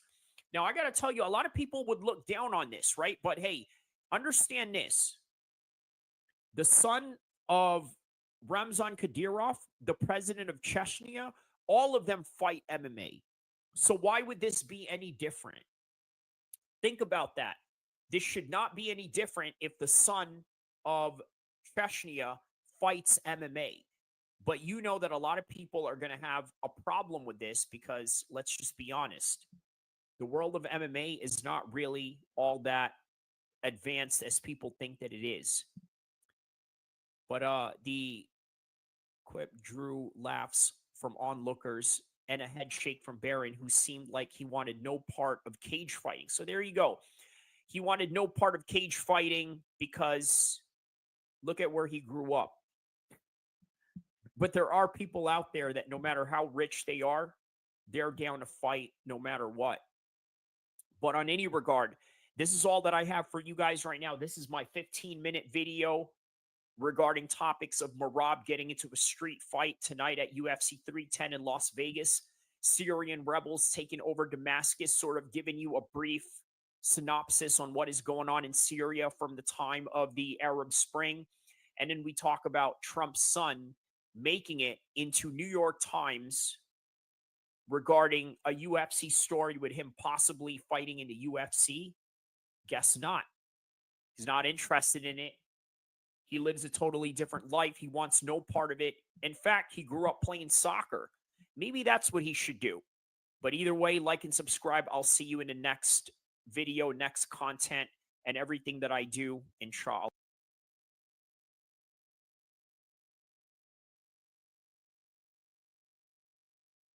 All right, so back live in home base right now. So let's look at this comment right here. Hope Merab wins. We don't need more crotch snuffers as champions. Well, what I said to that in response is, what does that make Merab? Don't you think their styles are a bit identical? And the reason why I wanted to bring that up is because understand this, right? There are guys out there that have a different style than the next guy, but we'll make excuses for them if they are our favorite fighters. What makes GSP any different than Belal Muhammad? Now, does Belal Muhammad have the striking of GSP? Probably not, considering that GSP took a very long, meticulous time to work on his boxing and also took a long time to develop karate skills from his early youth, whereas Belal Muhammad just plainly wrestled and then got into MMA as a result. So he's just an MMA wrestler type of fighter, whereas GSP is a little bit more advanced in his striking, but nonetheless, they're basically the same type of fighters. They kickbox. Belal Muhammad kickboxes, George St. Pierre kickboxes, and then he wrestles. They both have the same style. What makes them any different? Nothing really, just the fact that George St. Pierre, let me just say it right now, has a little bit of, a white privilege, okay? I'm just going to be honest about this, okay? Look, the majority of MMA fans are white. Let's just be real about that, right? Are we clear on that? Because if we're not, then tell me something different. Like, tell me that the American boxing community is not popular among the Hispanic Americans or the African Americans or anything like that. They obviously are. So when you see a badass that looks like you, you're going to cheer for them. Dana White said it best. We love badasses, and we love badasses that look like us, more importantly. This is the reason why guys like me mark out for the Muslim fighters. This is why guys like you and all these other weirdos online, the MMA guru disciples of the world, go out and support the likes of Sean Strickland. Let's just be honest, man. Sean Strickland is everything that many of you wish you could be, but don't have the guts to be. And that's just the reality of it. Whether I like Sean Strickland or not is irrelevant to the fact that, hey, the man stands on business. He stays on his gangster. But what about the rest of you that support him? You don't. And you know what? On the other side of that, for people like MMA Guru, who, let's say, he can't stand the Muslim fans. Let's just be real about that, right? He can't stand the Muslim fans because in his mind, he looks at it like this. He sees the Muslim fans as inferior in the fact that, hey, you have all these dominant Muslim champions and somehow most of us are riding the backs off of their win and their victory. But at the same time, doesn't that kind of fall into the language of double standards? Because, hey, how about all of you that are Tom Aspinall fans? Did you guys ever think about that? Did you guys ever think about being Tom Aspinall fans and the fact that, hey, the reason why you're Tom Aspinall fans is because maybe you're white, you're English, and this and that? I mean, look, these are all realities that a lot of people don't like to talk about, man, but I'm just being real about it. Okay, this is just being real about it to the core. And people don't like realness, but hey, realness is what you're getting out of me, man. Ain't no doubt about it. So that's that. Now, Ian Gary, what do you call it? Ian Gary said that he didn't feel like he lost. Not at all. He didn't feel like he lost whatsoever. And I kind of understand what he means by that. Like, in other words, he feels like the judges scored it against him, but he was still proud of himself nonetheless. You know what? I got to be honest with you, man. He deserves your respect after that performance.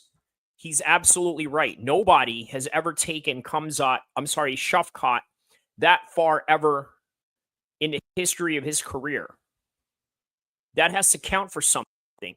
Let's segue this into Pantoja.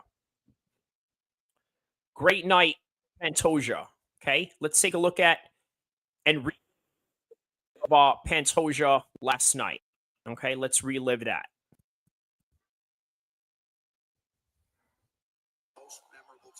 All right, so we are now going to witness a very epic and historic championship card right now. So here we go. Straight away. Oh, wow. Yeah, Pantoja hurt him bad with that left hand, and then he shot in for a takedown straight away. Now in the first clinch situation of the fight. Wow, just out of nowhere, he goes and he rocks him, right? Just a very strong early start of the fight.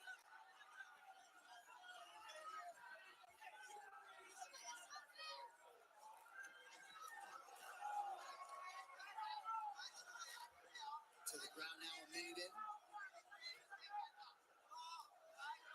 Big for Pantoja on top early. Yeah, this is really huge for Pantoja to be able to get the top position the way that he's getting it right now. This is perfect for him, actually.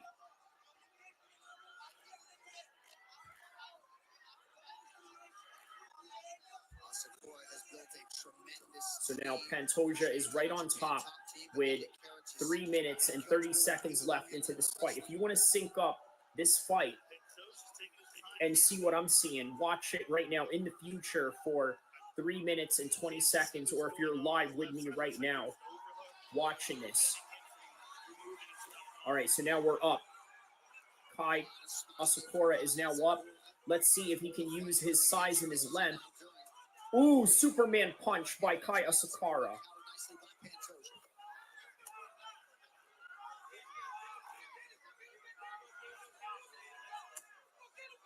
Hard inside low kick by the challenger. Left hand by Pantoja. Asakura very fast on his feet. Yeah, it's very quick on his feet. So this is quite good. Quite good, and an advantage against. Ooh, there's a kick in the body right there. There's a punch to the body. Oh, he hooks him again.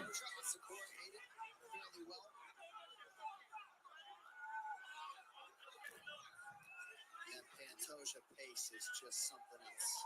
Yeah, the pace. Ooh, that was a flying knee by Pantoja. I'm sorry, by Asakura, but the pace on Pantoja is insane. One thing you got to do when you're watching a 125 fight, you got to be able to watch these guys like a hawk, my man. You know, you got to be able to break down and watch what they're doing because they go really quickly, right? They are fast as lightning. A life of kung fu fighting that's fast as lightning.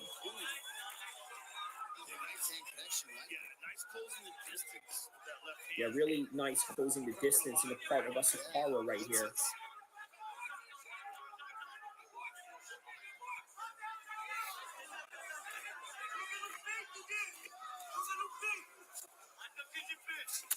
Ooh, that was a nice head kick by Asakura.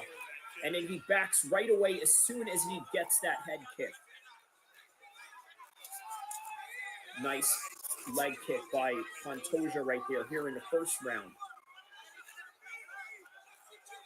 Pantoja, along with American Top Team in 2018, landed a nice combination there. Oh, that was a big knee by Pantoja. Boy,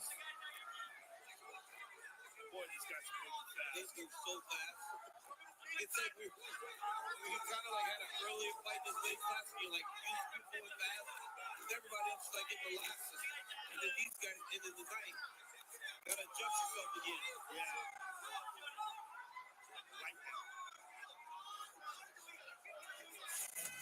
Good right hand by Pantoja. Now, Oh, that was a good right hand by Pantoja right there. Pantoja's striking really well early. He's landed almost 3 times as many strikes as Asakura. Yeah, he's fighting really well. Ooh, that was a nice one. Nice body kick by Pantoja here with just 30 seconds left. Every time we see it, and he looks in phenomenal condition. The conditioning, Joe, I agree. Bahumpa always says his head coach must evolve every day. Pantoja. Oh, that was a nice body kick by Pantoja.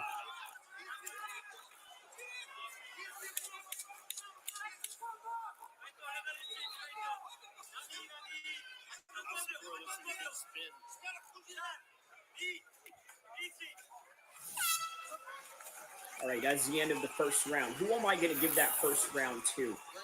Let's see. Look at this first. Ooh.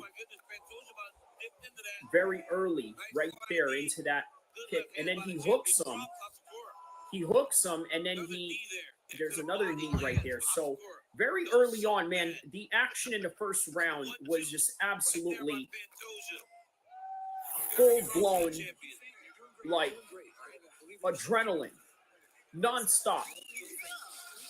And we're going to expect the same thing in the second round as we commence into this fight right now. Are you moving from the right on your left? The knees are hitting him clear. Keep your arms are up high, so try to hit the knee when it's up clear. He felt it. He felt it. Listen, at the end, he felt it. Yeah. Pantoja outstruck Asakura 30-12 on Yeah, he outstruck him 30-12 in this one. And Pantoja's kinship with his corner really is unbelievable. We get to see it all through fight week. Marcos Camara, Macaral, Luciano Pereira, Everton Oliveira, Anderson Franco, of course. Round 2, Pantoja. All right, here we go. Round 2 between Pantoja and Kai Asakura. Let's get it. We are at 452, 451, 449, 448, and we are reacting to this fight right now. Here we go. Really fast pace once again, and then there it is. Okay, so now he goes and tries to trip Kai. Now he's got the back of Kai. Pantoja is really working to try to get the back of Kai right now in the second round. He can scramble. The more extensive the grappling is, the better Pantoja does. And we talked earlier about Nate Landwehr using that term downshift. I'm not sure I've ever seen Pantoja downshift in a fight. No, he's getting better.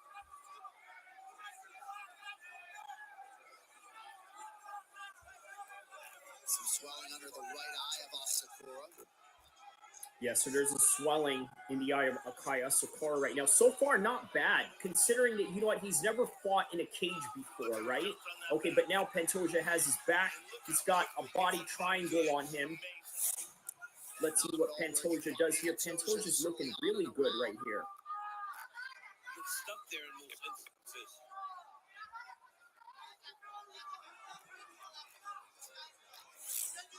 If you've never been in this position, it's horrible. You can't breathe, squeezing your guts. I got to tell you one thing I do like about Pantoja. I really love that his family life story that he had going on, where his dad left him and his mother because they were poor, and guess what? He left them for somebody richer, and oh wow, he's going to go to sleep. He's going to sleep! He's going to sleep! Oh, he just put Kai to sleep. I can't believe it. I can't believe it. Pantoja just put Kai to sleep. Well, I tell you what, man, that's it right there. He put him to sleep. It was a very fast pace, and out of nowhere, Pantoja was able to get him down on the ground and was able to submit him, and that was it. That was all she wrote. So this is my final conclusion on this particular matter at hand, right? I think it's a great concept to bring Kai in here.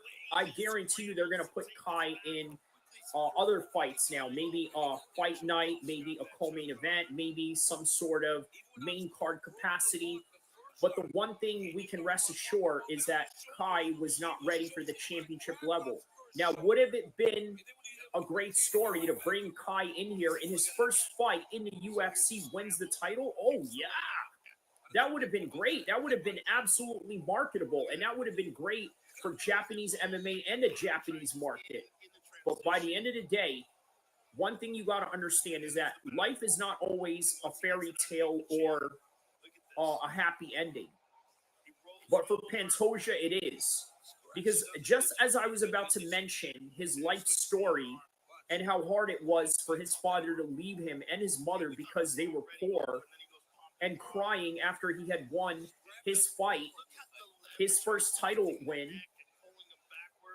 And now here he is, shattering another man's dream, only to achieve his. And that, ladies and gentlemen, is the reality of the thrill and the agony in the game of mixed martial arts. So don't forget to like and subscribe. We just broke down the main event. It was a great one. It was a great full card overall. I got a full card breakdown that I did. Check out that 11-minute video that I got dropped right now. And check out this video, but also check out the breakdown that I did for the Shafkat and the Ian Gary fight. Don't forget to like and subscribe. I will have all of those in the description below so you guys can find it easier. Inshallah. Universal Studios. By the way, I do have a video on this channel where I document an entire ride on Universal Studios. So I urge you guys to check that out.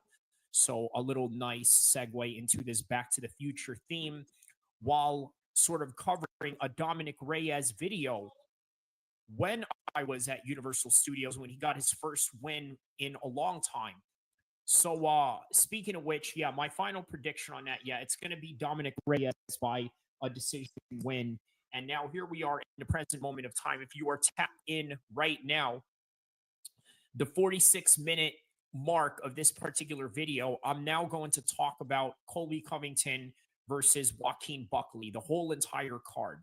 So we got Josephine Kunson taking on Pera Rodriguez, Davey Grant taking on Ramon Tavares, Miranda Maverick taking on Jamie Lynn Hort, Navajo Sterling taking on Tuco Tucos, Manel Cap taking on Bruno Silva, Sean Woodson taking on Fernando Padilla, Joel Alvarez taking on Jakar Close, and Adrian Yanez taking on Danielle Marcos. And then, obviously, Colby Covington and Joaquin Buckley are on top of the card. You got Michael Johnson and Ottoman Azatar opening up the main card of this entire event. By the way, the last event of 2024. So feeling a little nostalgic on this one, right? Considering that it's sort of the last one of 2024, but nonetheless, the game moves on after this. It's going to be UFC 311 in Los Angeles with Arman Sarukian challenging for the 155 championship against Islam Makhachev. Then you got Vitor Perino taking on Dustin Jacoby. By the way, the guy that just lost to Dominic Reyes. We're going to take a look at the rest of his career up until this point. Cub Swanson taking on Billy Quintero in the featherweight division. And in the co-main event, Mackenzie Dern taking on Amanda Hebaz. Ooh, that's a good matchup right there. So let's start from the top. Colby Covington versus Joaquin Buckley. This is going to be an easy win for Joaquin Buckley, hands down. It's going to be an easy win. For Colby Covington, I'm sorry, not an easy win for Joaquin Buckley. It's going to be a very difficult fight, actually, for Joaquin Buckley. It's going to be a very difficult fight. He's not going to get up. Colby Covington is going to hold him down, and at some point, he's probably going to submit him. Mackenzie Dern against Amanda Hebaz. I believe this is a 50-50 fight, but I believe Mackenzie Dern is going to have the half guard position the whole entire time and just score and win on points. Cub Swanson versus Billy Quintero. Now, I got to tell you, this is an interesting matchup. Cub Swanson is a veteran. We understand that, right? He's been fighting for a very long time.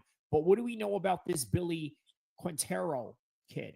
Let's take a look at his stats. Okay, 35 years old, former King of the Cage champion at 155, mind you. Okay, coming off of a loss against Yusuf Zalal. That wasn't too long ago. That was back in March. Has a win over Damon Jackson. Has been knocked out by Edson Barbosa. Lost to Shane Burgos. Now Shane Burgos is out in the PFL, but has a win over Alexander Hernandez. But what about Cub Swanson, the savvy veteran that we got in front of us right now, right? What do we got here?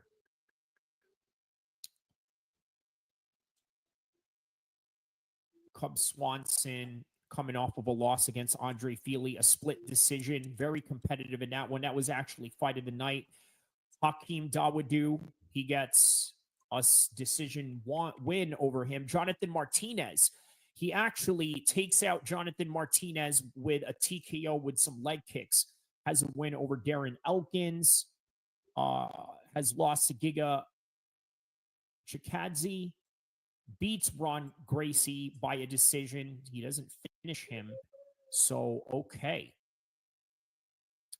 This is going to be a 50-50 fight. I think that Cub Swanson is going to come out the victor on this one by a decision. Yeah, I'm going to go with Cub Swanson for this one. Okay. So the next fight coming up after that one, you got Cub Swanson, Dustin Jacoby versus Vitor Petrino. I'm going to go with Vitor Petrino on that one. I know Vitor usually fights at 185, but he's fighting at light heavyweight in this one. This dude is high level. Okay, he's got great submissions. I think he's going to submit Dustin Jacoby in this one. Michael Johnson versus Oman Azatar. I got to be honest with you, I'm going to be a little bit biased on this one, right? Obviously, Michael Johnson, no disrespect to him, he's a veteran. I think this is Oman Azatar's fight to win. So I'm going to go with Oman Azatar on that one. Adrian Yanez versus Daniel Marcos, 16-0 at bantamweight. Very interesting. So let's take a look at Daniel Aaron Marcos, Peruvian. 5'7", 31 years old, fighting out of Lima, Peru. This is awesome. Okay, so he does have a Wikipedia page. Let's check this out. Okay, John Castaneda gets a win. Accidental groin kick against Qiu Long back in UFC. Hermanson versus Pfeiffer has a win over Davey Grant. Okay, he's got a win over. Okay, he's finished. He hasn't really finished anyone worthy. So we got an undefeated guy who hasn't really finished anyone at a top level yet, taking on someone like Adrian Yanez. So what do we got for Adrian Yanez? Identical in age, 31 years old, and in height as well, 5'7". Vicente Salvador, knockout win, has a TKO loss against Jonathan Martinez. Loses to Rob Font before that, and then gets a win. So he's a kill or be killed type of fighter. I could see this decision win for Daniel Marcos. Okay, he seems to be a fighter that is okay with going to a decision, whereas Adrian Yanez, he can be a kill or be killed type of fighter, and that may be something that could work against him in this fight. But we will see. So moving on to the card.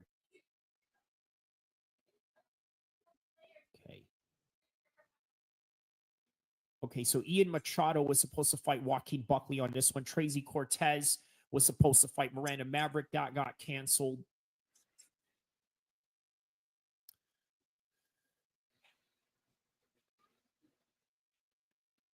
All right, so the rest of the card right here. Joel Alvarez versus Jakar Close. Ooh, okay, this is a good fight. See, taking the year off with a good bang. So let's take a look at JaKarr Close's career right now. Okay, so already 36 years old. Time has flown by with JaKarr Close here. He's been in the UFC for quite some time now. We're talking about like all the way back till 2017. He's been with the company. So very good wins. But he's got a loss over Beneil Dariush that sort of halted him back a little bit. David Tamer loses by a decision, but that's about it. Joshua Alves gets a draw on that one. That was in the Tachi Palace fights. That's out in Lemoore, California, which is like 3 hours from here. But yeah, JaKarr Close fights out of Michigan. So he's got a win over Joaquin Silva, Joe Rafa. So Joe Alvarez. Okay, so he's married to Courtney Casey. How about that? A fellow UFC athlete. Okay. So Joe Alvarez, what do we got on him? 31 years old, fighting out of Spain. Okay, very interesting character here. Has a loss against Armin Sarukian. No harm in that. Damir Ismagulov has a loss over him. And the only guy that this guy's really lost to Joel Alvarez is against a Dagestani. Now, how will that fare against JaKarr Close? I'm going to have to say that, you know what? I think JaKarr Close is going to get this one by a close decision. No pun intended. So the next fight after that, we have Sean Woodson taking on Fernando Padilla. 6'2", 145er in Sean Woodson taking on Fernando Padilla. 16-5-0, 12-1 for Sean Woodson. I'm going to have to go with Sean Woodson on this one based on just the long jabs that he has. But he has a 6'1", 145er that he's taken on as well with Fernando Padilla. Now, let's take a look at some stats on Fernando Padilla from the past, okay? So let's see. What do we got for Fernando Padilla here? Not much, really. Just not a lot of history on this guy. So we don't really have a lot of tape on him, but man, I got to tell you, it will be interesting if he can use his height at 6'1", and Sean Woodson at 6'2" at 145, both really tall guys. He's got a Darstroke win over Luis Pajoa back in March. Loses to Kyle Nelson by a decision. Gets another decision loss by Spike Carlisle. So yeah, I'm going with Sean Woodson on this one by decision. I think he's going to out jab him the whole entire fight. He's not going to be able to deal with it. I think that Sean Woodson has just a little bit more umph to him in this one. I think that the shots are going to hurt. He's going to throw those jabs with bad intentions as he's sticking to him right in there. And it's going to be competitive because, look, what he can do to other 145ers, he may not always be able to do to Padilla due to the height. But if he gets there and he's accurate enough, I think that no matter what height you are or what height advantage you have, if you know how to jab, you know how to jab. And Sean Woodson definitely knows how to jab, and I think that he's going to take him using exactly that. Manel Kape versus Bruno Silva. I'm going to go with Manel Kape on this one. I think Manel Kape is looking really good as of lately. I think that's going to translate in this one. Will he finish him? No, I don't think he's going to finish him, but yeah, Manel Kape's going to win that one. Now, moving on. Navajo Sterling, 5-0. Navajo Sterling. Let's see here. 27 years old from City Kickboxing. Okay, so he fights out of that New Zealand camp. Coming off of the Contender Series left hook win over Philip Latau. Contender Series 2024. And he's coming into his UFC debut against Tuco Tucos. Okay, let's take a look at the stats on this guy right here. British fighter, 10-4. He's British, but he's got a British flag, but he's fighting out of Florida. Okay.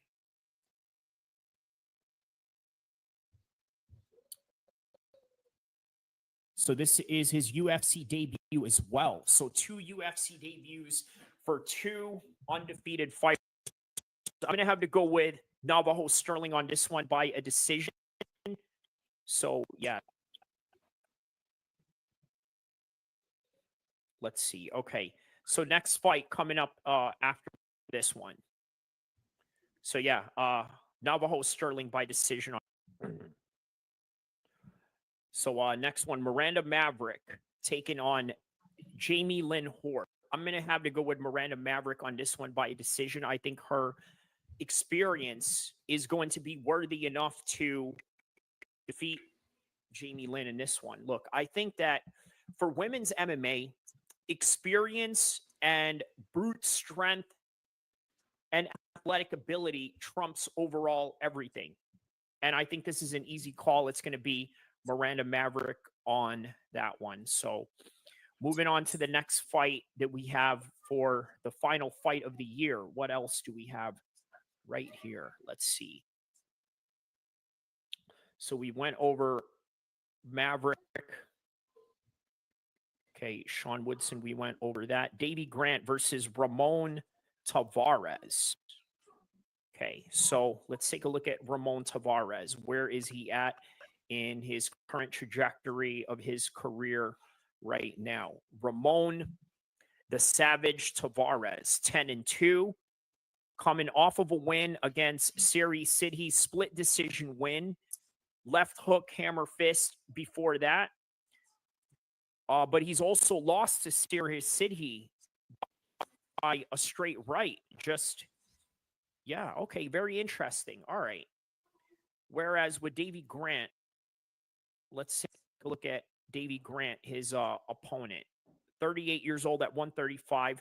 That's never a good thing to be that old in that weight class. But again, you never know. Coming off of a decision loss against Daniel Marcos, Rafael Asuncao. He was actually able to submit Rafael Asuncao. Has a win over Luis Smolka, has a loss over. Okay, so very competitive fights with Adrian Yanez and Marlon Vera. I'm going to have to go with Davey Grant on this one. Okay, I think Davey Grant will do enough to win this fight against Tavares, and I think he's going to do it by a close split decision, just like most of his fights where he goes the distance and, yeah, has these types of close matchups.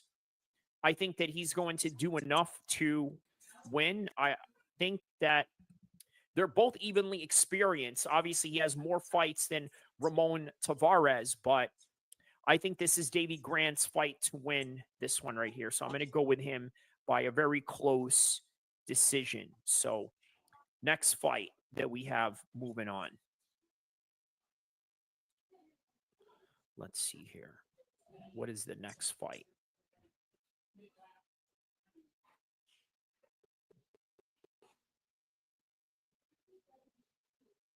Cub Swanson. Okay, yeah, we went over that one. Manel Cap. Josephine. Okay.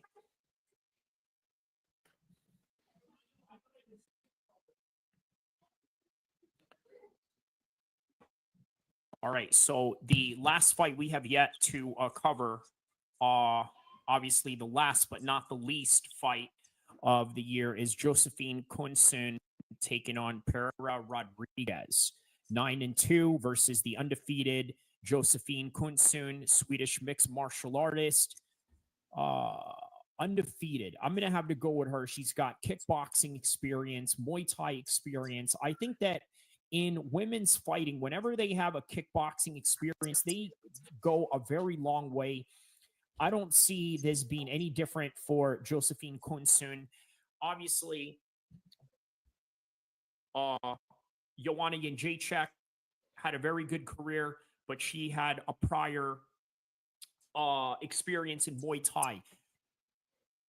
Holly Holmes had a great experience, not only in Muay Thai and kickboxing, but in the world of world level boxing, was able to take it to MMA, become a champion.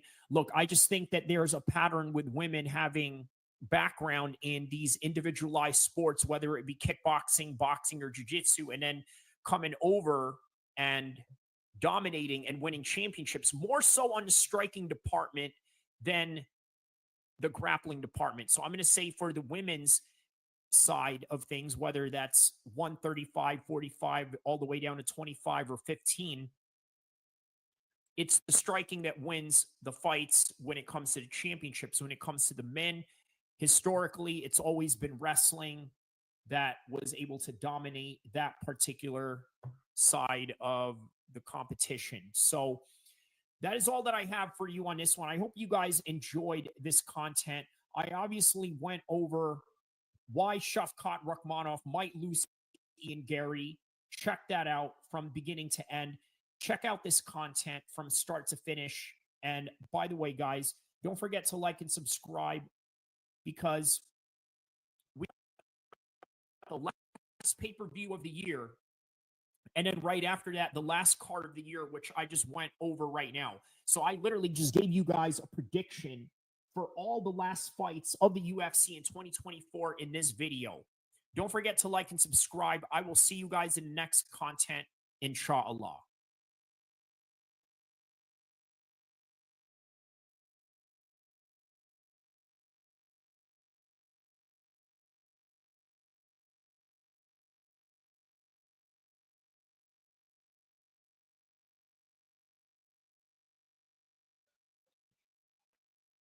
The two worst things you can be called in the streets is a snitch or a coward, and this particular story is delving into both.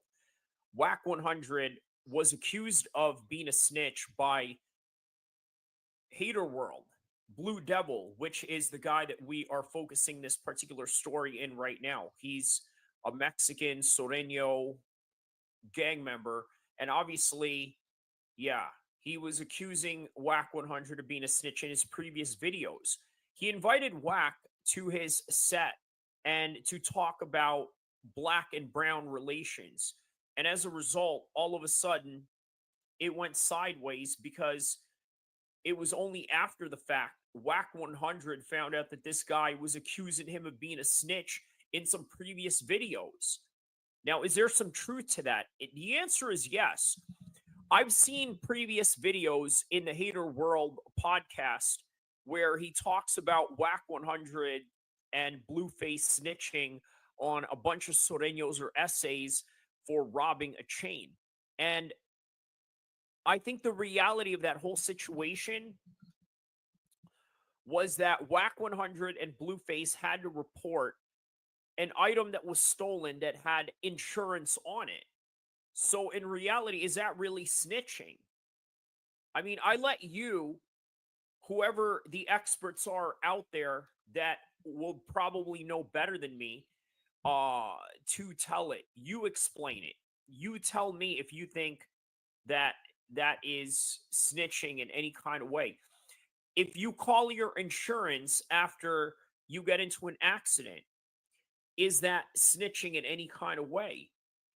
And the answer, well, I'm not going to answer for you. That's for your own common sense to answer one way or another. But either way, I got to tell you, this story right here is really fascinating. Out of nowhere, I saw these two guys were going to be in the same podcast, by the way, with Whack 100 as a guest of Haters World. And Haters World has been a very successful podcast, especially on the Hispanic Mexican Sureño Southsider side of things. And by the way, this whole entire story doesn't just deal with a Southsider, even deals with Whack 100 getting into it with a former Norteño who was considered a dropout in some people's interpretation, or even not his interpretation, but that's really what he's classified as, in a sense of being really, a former gang member that is no longer there. And another thing to understand about that is there's this different how do I say this, politics within different sets. In other words, there are some people out there that have a really strict program. In fact, so strict that it may lead people to be put in very dangerous situations, situations where they would have to crash out a whole lot sooner with no particular game plan or any regard to, let's say, not leaving any evidence behind or anything like that to that sort, right? So there's different reasons why people drop out. And I got to tell you, either way, it's not a good look. It's not a good look to the point where it can be used against you when two people are trying to diss each other, when there is an argument about a certain particular subject, and now your whole entire resume in the streets has to be put into question. So, what do we have with this particular story right here with Whack 100 and Blue Devil, or known as Haters World, right? Well, again, it's a lot of gang politics that's going on here. Obviously, with a little bit of a racial element, even though both sides, I'm going to be honest with you, are not really trying to make this into a racial thing. However, I must say there is a racial element in gang culture to which it's inevitable and something you just cannot, for whatever reason, let go of, right? That's just what it is. It's just embedded in that particular culture. But if we know anything about gang conflict, we usually know just the conventional Hollywood image that we know it to be, which is what? Just the Bloods and the Crips. Obviously, Tupac, as you see right here, is a great representation of that. Obviously, there have been more Bloods out there that have probably put in work or have created more of a legendary status in the streets than Tupac ever has. Even though Tupac, to his own right, obviously has his own status going on, right? But nonetheless, he's the iconic image of that particular section. Eazy-E, not so much. Obviously, Snoop is probably the most famous guy on the blue side. But either way, when you think of Menace to Society and when you think of Boys in the Hood, it just really reflects upon black on black violence, right? For a better term of it, the Bloods and the Crips within that particular city in LA. So that's what you usually know conventional gang banging to be, at least in a Hollywood sense.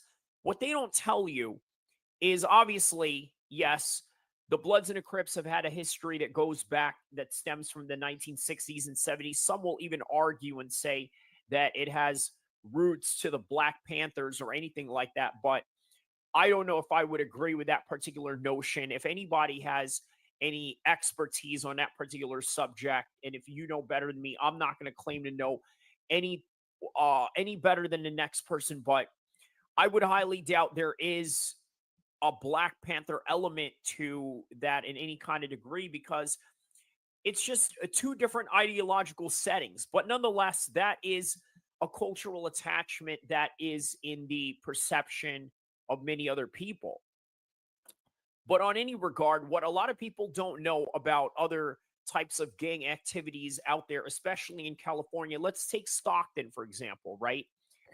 There's a lot of Asian and Mexican on crime violence and vice versa, Mexican on Asian violence. Particularly, there's the Asian boys, and then there's the Norteños, and then there's the Sureños. So there's a whole lot of intersection and intermingling of fighting. And then there's obviously famous rappers in Stockton that have came out of 8th Street, that have came out of the other side of that particular conflict, obviously J-Bo and EBK.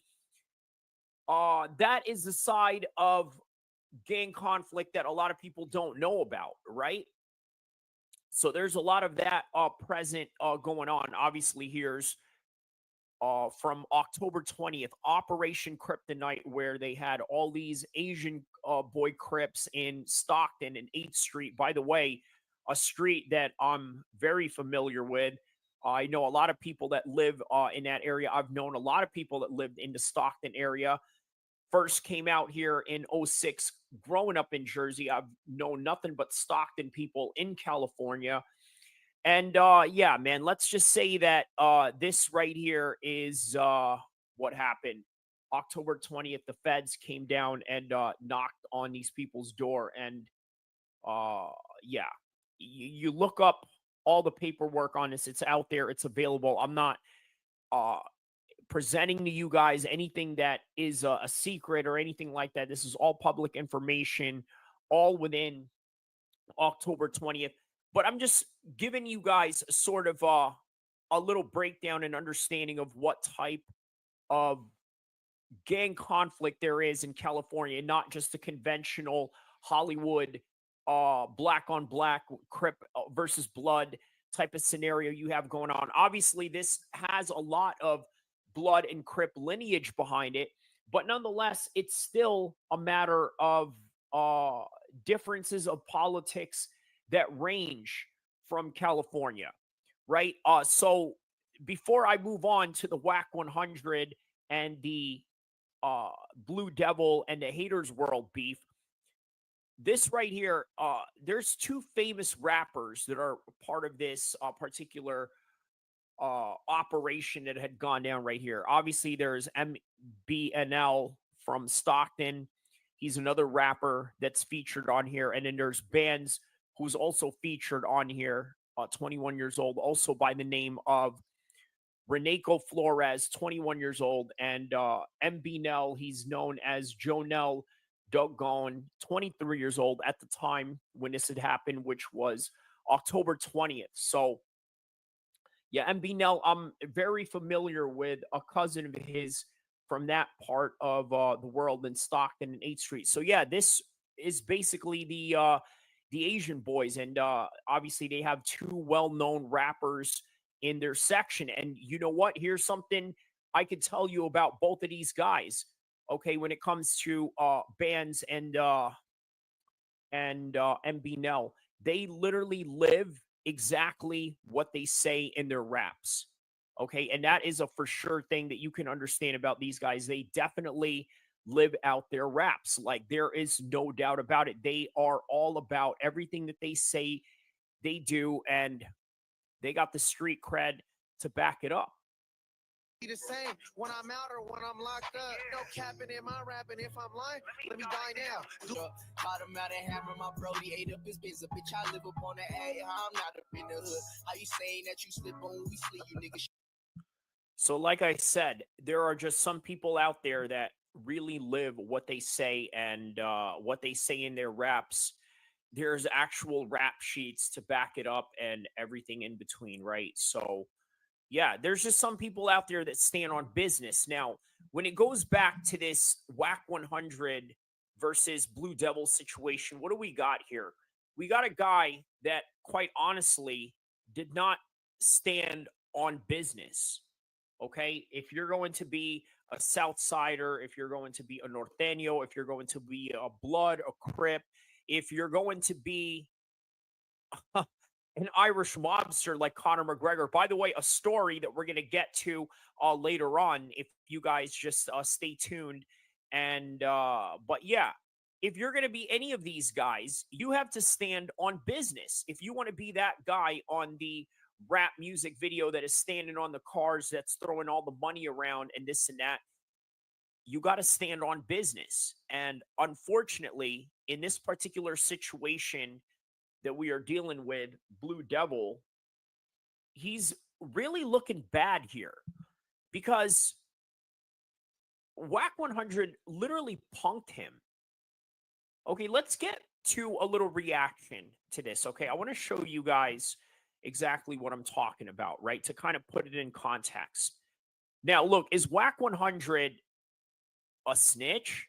I'm going to be honest with you. I don't know enough to really say that one way or the other. There are a lot of people that are saying that. There have been videos made about him from World Star, but for one reason or another, it got taken down because obviously WAC 100 sued them for defamation. So once again, we really don't know the truth. So if you don't know the truth, look, give the benefit of the doubt or just say nothing at all. Okay. So let's get to my man Dubs. Okay. One of the most trusted guys that I know in the gang and prison channel.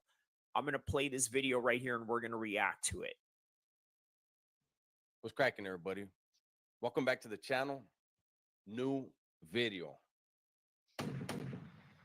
Wow. You know, I did a video earlier and I spoke about this individual. I gave my advice that he should take the video down. And guess what happened? Okay, so that's crazy that he's telling him to take the video down. Did he listen? I don't know, but let's take a look at this right here. This was the day after Whack 100 had that wholesome conversation with Blue Devil. He went on Whack 100's show. And I want you to see exactly with your own eyes. I want you to hear with your own ears what happens here. And I want to preface this. This individual right here, Blue Devil, has spoken about raza in foul-ass fucking ways. Now, look, that can be interpreted one way. It can be seen as foul. It can be seen as treacherous. Or it can be seen as constructive criticism. At least that is the way that Blue Devil sort of views it. He views it as, well, this is just constructive criticism, and he doesn't really mean anything anymore other than that. But let's continue. See, because the raza have a different program, and he knows how to maneuver within that program. So what he means by the program is, for those of you that know, you know. If you don't, then it's not for you to know, but yeah. Program. But see, he's dealing with Whack 100. He's dealing with a black man. He's dealing with a Pyru who functions under a different program. Blue Devil, you don't get to... So in other words, what he's trying to say is, just because, yes, he's older than you, or I don't know if because he's from a different program. Yeah, he's from a different program. So in other words, you can't allow him to talk to you in any kind of way. There has to be some kind of repercussions behind that. Hide, homeboy. Let's check this out, man. Both ways. Yeah, There you one go, right clouding there. and clouding. This Yeah. wasn't no disrespectful thing. And I didn't understand. Like, I just went to address that we not racist. We ain't on that. So, like I said, the day before, he went on Blue Devil's podcast to address that, hey, you know what? I'm not racist. I grew up in Pacoima. I grew up with a lot of Mexicans. I grew up eating Mexican food. I grew up embracing Mexican culture. I have no hate for Mexicans, even though I will honestly say Whack 100's crew in his particular section, some of them may have had conflicts with Mexicans, but it doesn't mean that they hate Mexicans overall. It just so happens that whoever they may have been in conflict with just happen to be Mexicans. And let me explain. He's going to explain it, but just so we understand. Blue Devil has done videos saying that Whack is a cop, Whack is a right. You know, Blue Devil likes to throw stuff around. He doesn't do his homework. He hears something. You know, something could have a grain of truth, may not. And I'm not saying that with him, with Whack. I'm just saying this vato will regurgitate shit. And Oops. I said anything that is ambiguous or anything that is somewhat remotely juicy or clickbait worthy, he's going to jump on it. And you know what? As content creators, this is literally what you do. You look for the top stories that are going to chase the most clout in terms of grabbing the most attention because of the drama behind it. Right? That's what we do. And quite frankly, if you follow that route, you're going to get views. That's just the way to it. But sometimes there are consequences if you come half-stepping with your reporting and what you have to do when it comes to giving the right information in the most accurate ways without any disputes. And unfortunately, a lot of the disputes with WAC 100's accusation are a little bit fuzzy. They're not clear, and quite honestly, there's a lot of biasness behind them. But let's continue on. WAC didn't know that he had been called a cop and a rat by a Blue Devil. And that's what he's about to address right now. But then I woke up this morning and there's comments going crazy. I'm like, yo, why are they people tripping? Listen, if you've been in a car accident, don't call an attorney. Use this AI app instead. That's what I did, and that's how I got this. Right? I didn't know why they people was tripping, but now I see what's good. Blue What's Devil. up with I the Blue see Devil? why they tripping, Blue Devil. Well, that's how it is. That's how our people are just like that, dog. They never happy. Nah, Blue Devil. You said a lot of crazy stuff that I never knew you was saying. You calling niggas rats and police and about what? Hold on. About Blue you? Devil. You call, bro, you were supposed to, bro. So right here, you saying that those type of things, right? Yeah. Okay, right here. This is where WAC is literally addressing where he starts hearing all of these different things that he had never heard before. Right? And this was after the fact. I think it was a lot of people in the comment section or just a whole bunch of people giving him clips of what Blue Devil has said in the past. And I told you, Blue Devil has mentioned Blueface, the artist of WAC 100, where they got robbed by allegedly a few Mexicans.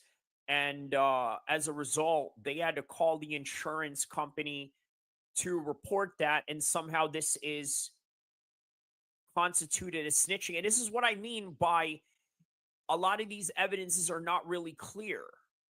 But let's continue on. I don't even know. I really I'm blown away. I'm really blown away by this. And he's saying that he's blown away because Blue Devil is getting punked right here, according to what a lot of people are really seeing in Blue Devil right now. The way this all plays out is mind-boggling. Check this out. I didn't know the name of the podcast, but I don't be keeping up with people. So I thought we was going there because niggas was saying we racist, right? So we can go address that. But yeah, so this is what I mean. Again, he went into that podcast with a guest, by the way, accompanied by Loose Cannon, maybe with more people behind the scenes. But when he went into the Blue Devil Haters World studio, man, you're going in there in a territory full of Sureños that are 30 deep, secured. Let me just say that. All secured, locked down to the max. And yeah, right? You're going into his territory. But he came there for peace. He came there for business. And both parties understood that. And it was exactly that. It was a very respectful conversation. Not only that, very informative. A lot of the information and the history that WAC had mentioned and just the advice that he would be given all the Raza in terms of what they could do in the podcasting and rapping and entertainment world and the limitations that they have. I mean, it was very educational. And then it came to this the next day. If your fans been watching you, your subscribers been watching you, call niggas rats and police and detectives and all this, and we get there in front of you, and not one time you address that, I see why they looking crazy. I told you we've been running content for like 2 years. You said 2 months. We said 2 years. But watch this. If I say I'm running 2 content, years, right? If I say I'm running content, right? And then you come up there and talk to me, right? And you ain't been keeping up with me. You're like, I don't keep up with what that dude is. Channel, I don't know his channel. Then the next day, you get WAC said Blue Devil's gay. It's crazy, Holmes. It's fucking nuts. that this dude put himself in this position. And when you go to his channel, he has 7. And what he means by that is it is as if he forgot that he had made videos about this guy prior to inviting him in. That's why when I first saw this, I said to myself, man, he's inviting a guy that he had previously talked smack about. How is this going to work? But here we are.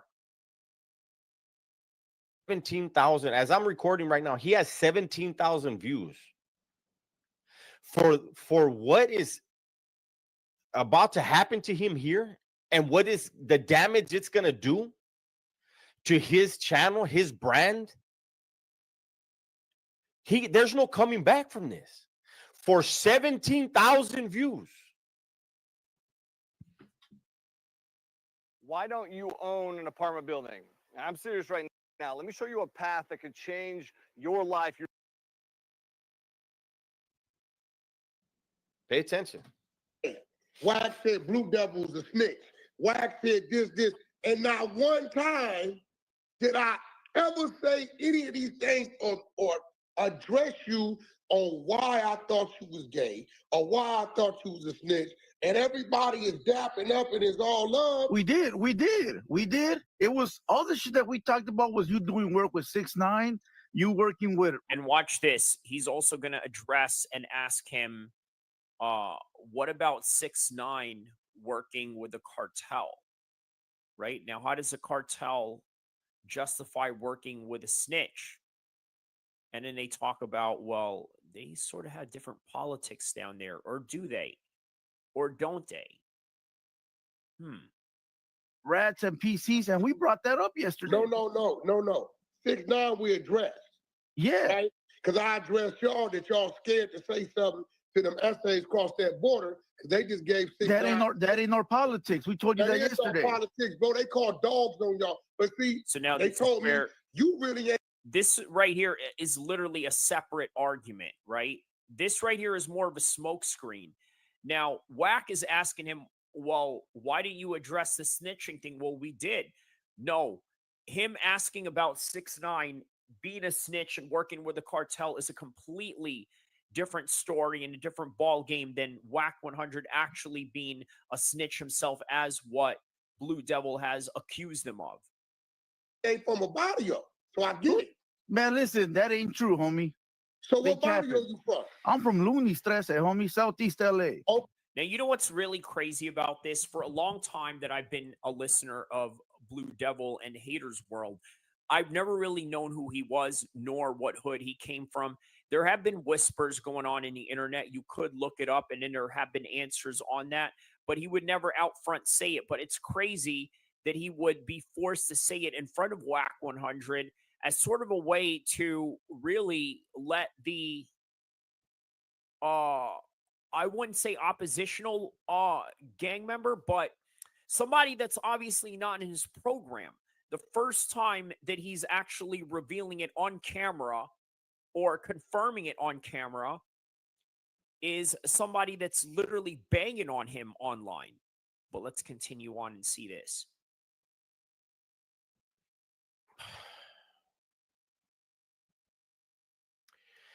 We can talk about that off camera. Yeah, Dubs is right about that. There are certain conversations that would probably be best left off of camera, and that's not something that they should have talked about on camera. Wack, man. Wack is running this dude. And he is right, though. Wack is really, realistically taking control of this whole conversation. And it's going to get worse. I'm probably going to skip through some of this political stuff he's trying to engage in. I'll probably skip through some of that. We'll get to the good stuff. Okay, so if you from Loonies, right? You telling me them double letters don't know. You telling me that they ain't called record label.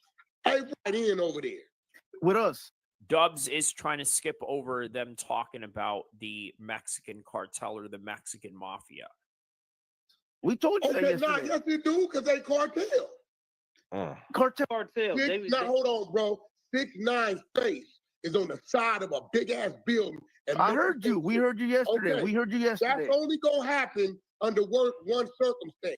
Let me skip all that. That's irrelevant stuff right there. Air that dude did what he did. People in Mexico called a dope. Didn't talk about it, but politics in Mexico, way different politics. But but I asked you yesterday.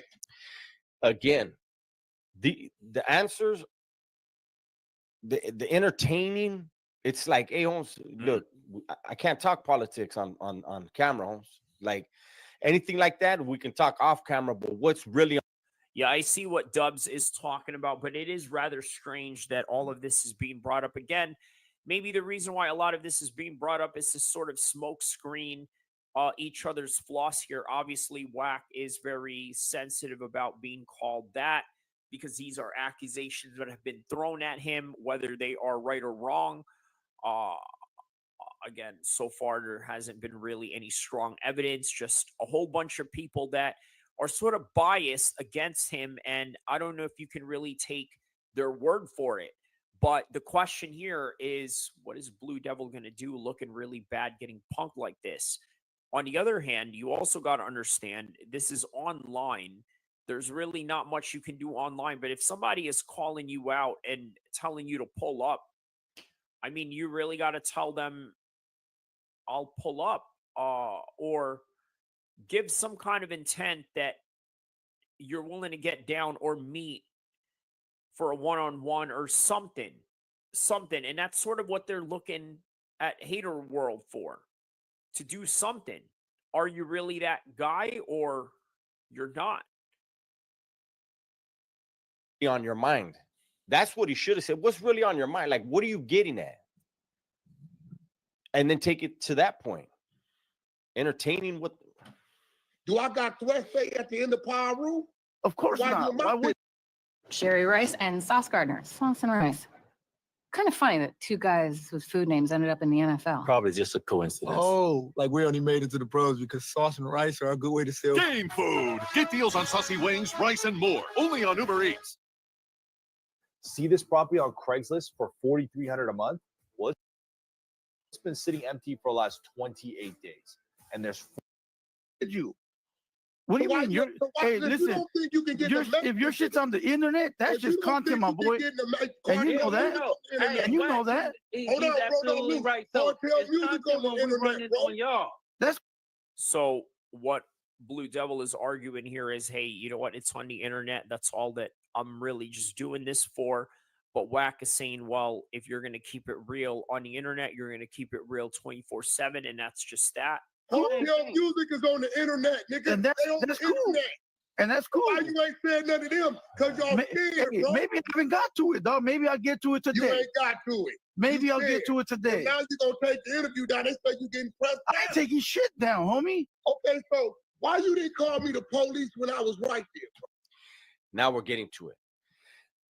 All right, yeah, that's a good question. Why didn't you call him the police when he was right there? Blue Devil called him a cop in content and was scrunched up in his own set with two other dudes while Wack 100 and Loose Cannon were coming. Dubs is he's clowning him right now in the arrangements of the seats that they had going on during that interview, right? Wack 100 was sitting comfortably on one side and Loose Cannon was next to him. They were both comfortable. On the other side, there were three dudes sitting in like a sandwich type of situation. And that's sort of what Dubs is hinting at right now. Comfortable right there. Why didn't you call him a cop when he was there? Why didn't you bring that up? That's what he wants to know. Let's see. Bro, look, you should have done your research the same way I should have done my research. Yeah. So he's saying you should have done your research like you should have done your research like I should have done my research. I mean, this is crazy. Yeah, you knew where you were going. Come on. None of your You came on your platform. Why you didn't call me the police when I was right there, bro? Bro, we told you. We told you. That you seen in real life, dude is who he is? What? Why you didn't call me the police when I was right there, bro? Bro, you came in very respectful, so we gave you that same respect. No, I came in because I didn't know none of that was going on. I believe Whack. I really think that Whack did not know anything of what was going on whatsoever, right? But yeah. So he just makes content, putting jackets on motherfuckers, and then invites them to his spot. So he just talks about shit to talk about it. He don't mean it. It's just content. You know what? That's a very good point. There are a lot of content creators out there that really don't stand on what they mean, right? They make this content, they say and give accusations to different people without really standing on anything other than just the idea of, hey, you know what? I think this is good content. Okay, we'll run with it. There's really a half-ass work on finding out information on a specific subject, but the half-ass information that we have sounds juicy, so let's run with it. I think that's ultimately what Dubs is criticizing right here, and I can't help but agree with him. I thought I'm addressing some racist shit. You're addressing all kinds of shit. I'm coming in to address, I'm not a fucking racist. But you also address that you're not a rat because you're not working with rats, right? Oh, bro, did you call me a rat? Bro, I'd have sucked. Well, here's the thing, right? Whack 100 believes that, hey, you know what? It is not a problem to work with snitches I mean, look, I kind of get what he's saying, right? What he's saying is, let's say I hire a plumber, right? I don't go and look at his paperwork. I don't go and say, well, did this guy snitch or is this guy good or this and that? I mean, look, in all honesty, you're going to look at somebody's paperwork who's, let's say, doing your plumbing job. You may want to make sure that these people are not on Megan's Law. But other than that, I think you're not really going to care who you're going to do business with. And I think that's where Whack is sort of in this. Well, why is he doing business with 6ix9ine? Well, I don't know, because he doesn't believe that 6ix9ine was a gangster in the first place. He believes that he's a civilian, so he's acting upon a civilian matter, to which he went out and told the police what had happened. And this is where a lot of these rules and murky lines sort of appear in these conflicted arguments that these two are having. Knock your ass out, homie, on Pyru, nigga. And blood, I come up there today. Did you hear? Hey, listen, hey, check this out. Blood, we can get out today. Hey. That right there, as soon as he said that, Blue Devil should have said, run it, and got off the fucking camera. He's Mr. Activo, allegedly, right? He's right. Look, the minute somebody calls you out, you go and you address it straight away. You know, you tell them, hey, look, that's not going to happen. I'm going to beat you up, or we're going to meet up so I can beat you up. Either way, run it. I agree. That's the true sentiment that you got to have in this game, man. He's a street dude, allegedly. See, when you're really in the streets and you're really that active motherfucker, Holmes, that's all you needed to hear. Let's see what he says. Head up. You would have called me a rat, and you know it, nigga. Welcome to Bed Bath & Beyond.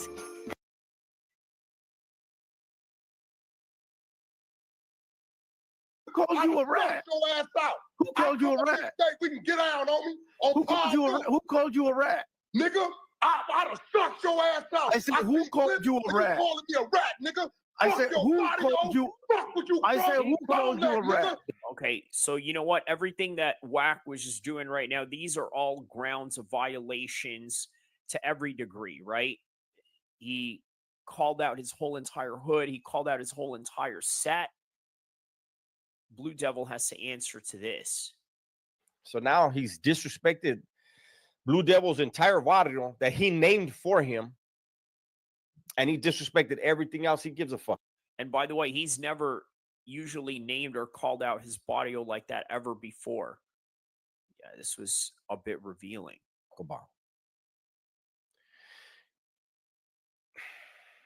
This is fucking outrageous, man. And you know what? He brought it on himself. You did content on this man and then brought him on your channel. So you obviously didn't mean it, right?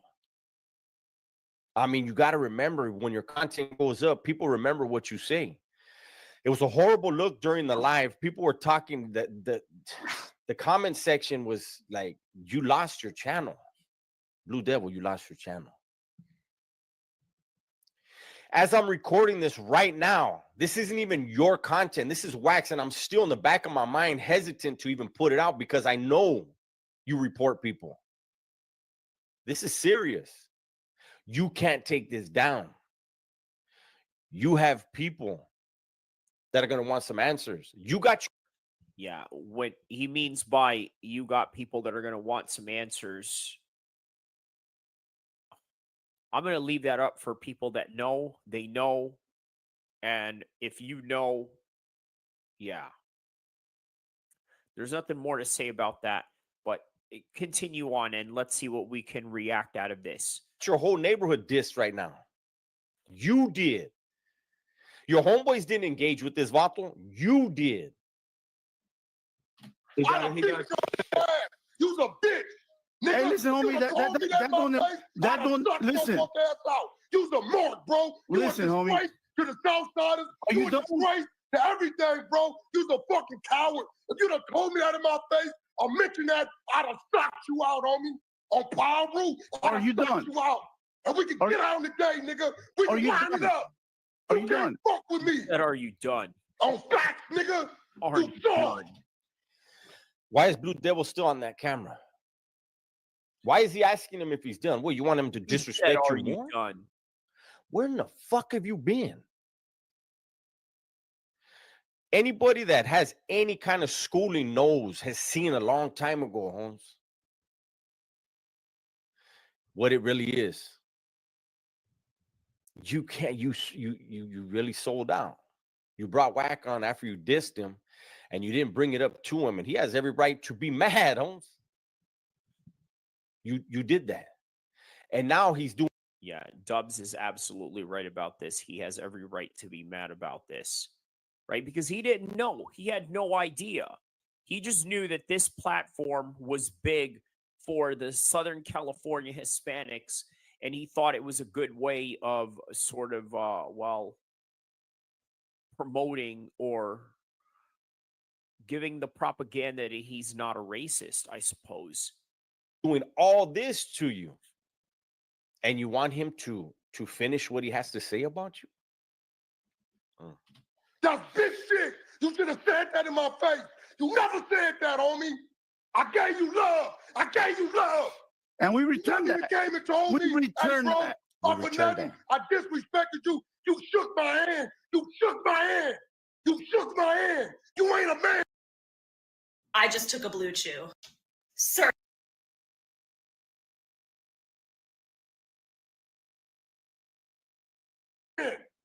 You not a man. Why you shake my hand if you think I'm a rat? Why you shake my hand if you think I'm the police? Hey, homie.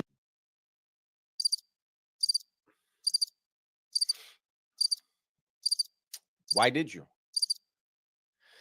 Why did you?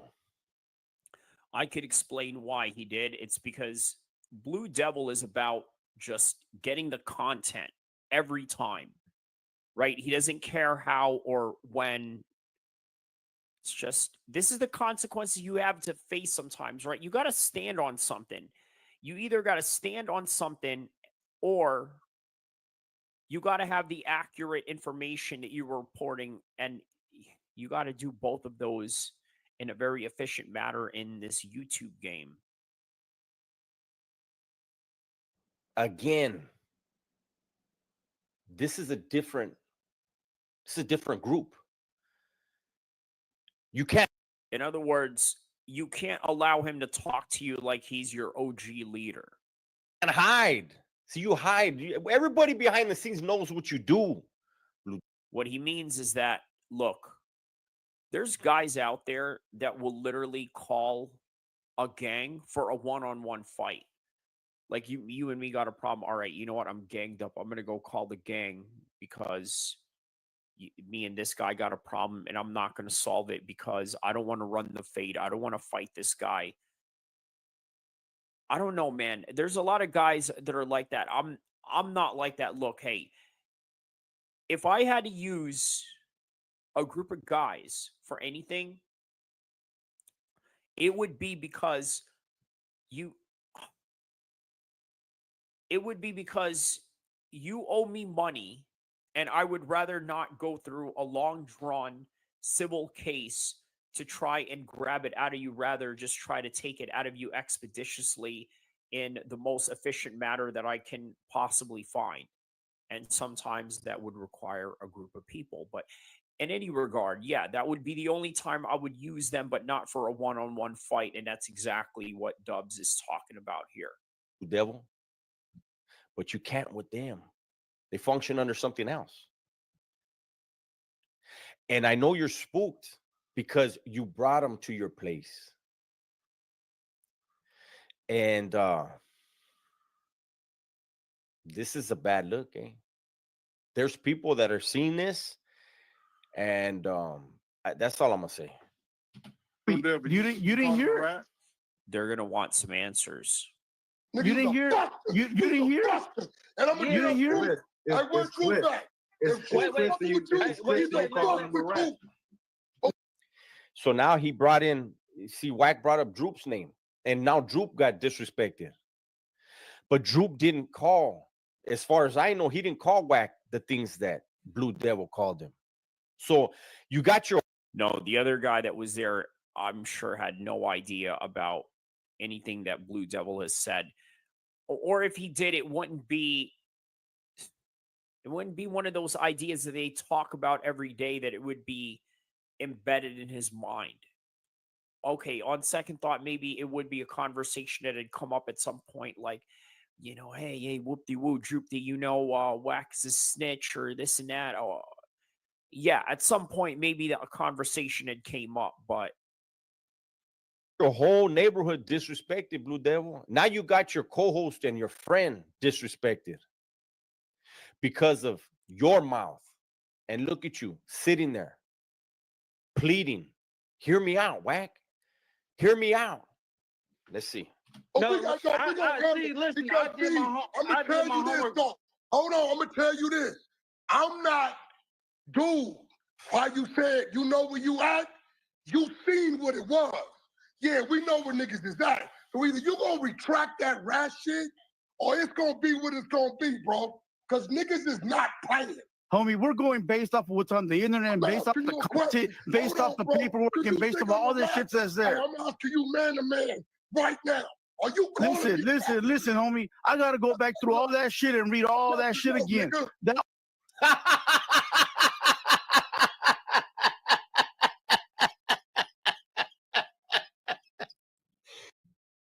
So Blue is saying, you know what? It's all everything that is based off the internet and everything that everyone is saying. Yeah. Homie. He called you a bitch, said you ain't a man, you're a buster, all this shit, and you calling him homie. And saying that you'll go back and relook at everything.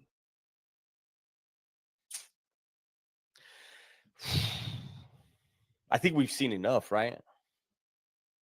Yeah, not a good look, right? Not a good look at all. I think we've seen enough. This is crazy. What did you think was going to happen, Blue Devil?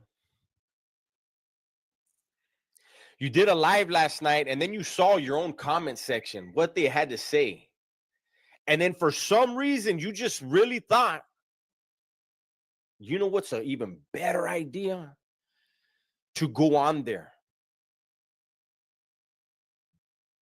Damn. Dubs is cooking right now.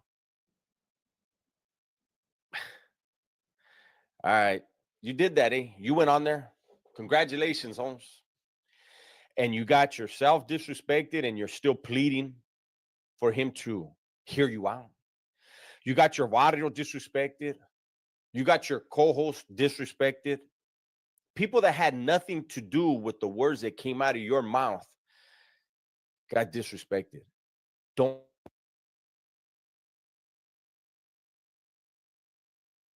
Yeah, he's basically saying at the end of that video, hey, listen, don't run to anybody. Don't run to your body, or don't run to your gang. Don't run to your podcast hosts. You got to handle this on your own. And you know what? This is why I say you can't use a gang for a one-on-one fight. What we see in front of us right now is a one-on-one fight, and one guy is choosing to take it and the other guy isn't. But then you also got to understand, listen, man, we all understand pecking orders. There are just some guys that we will go out there and mess with, and then there are some guys that we're just not going to mess with. And that's just really the reality of it. I mean, there are guys out there that will not back down from anybody. There are guys out there like that, but they're very few. But they're still out there. Speaking of guys that are still out there that are really living that life, going back to, this Stockton Kryptonite operation that I was telling you about, right?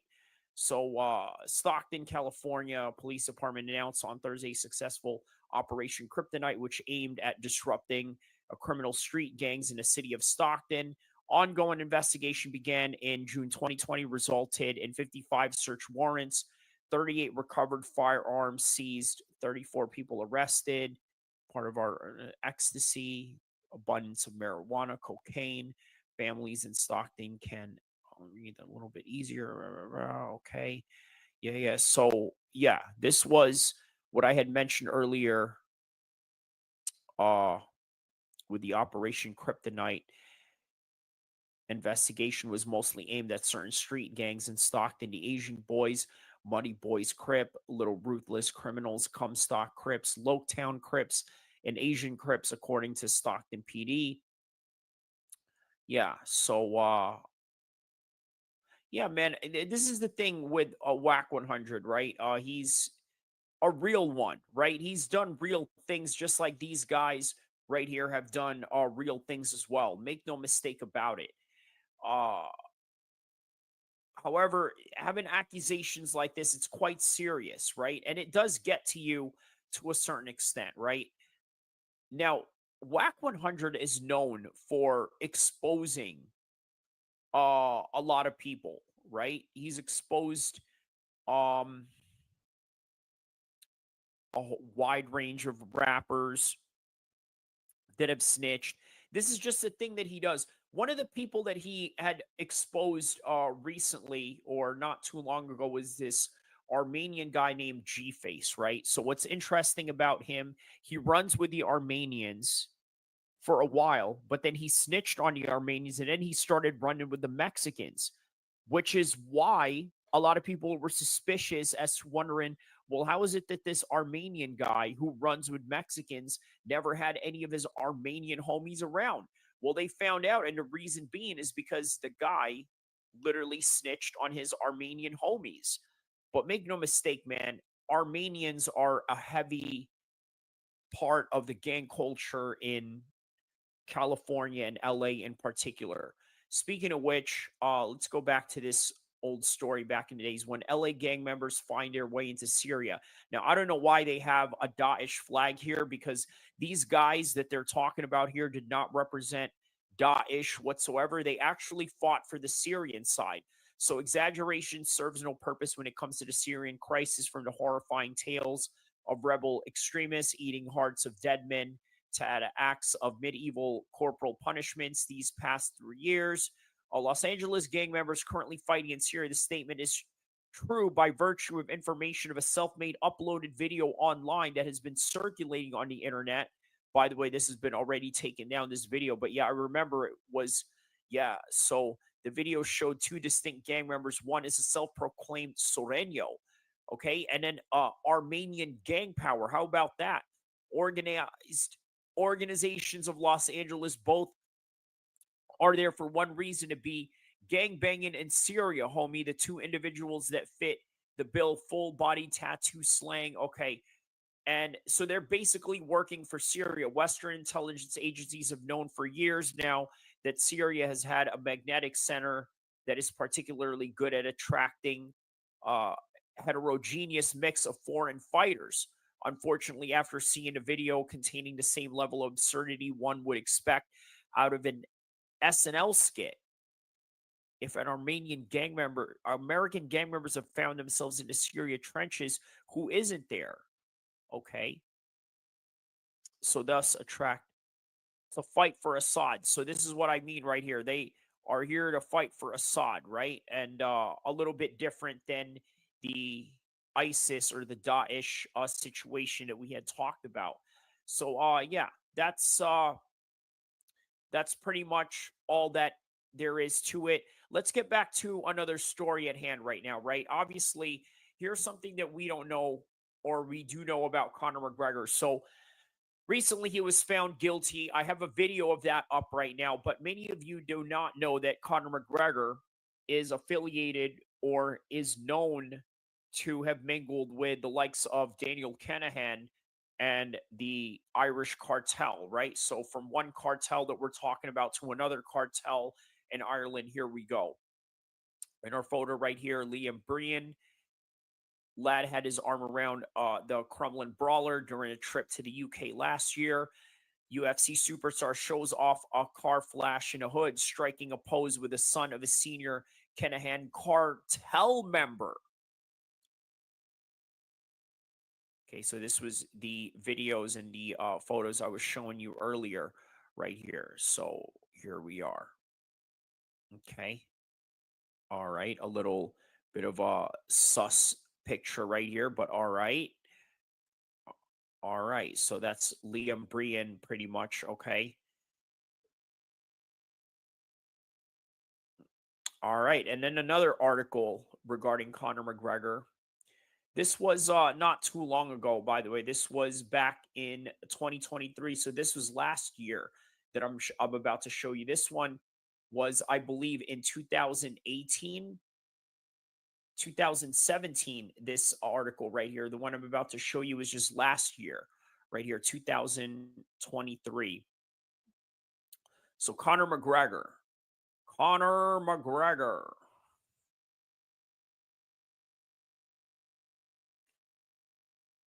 Right here.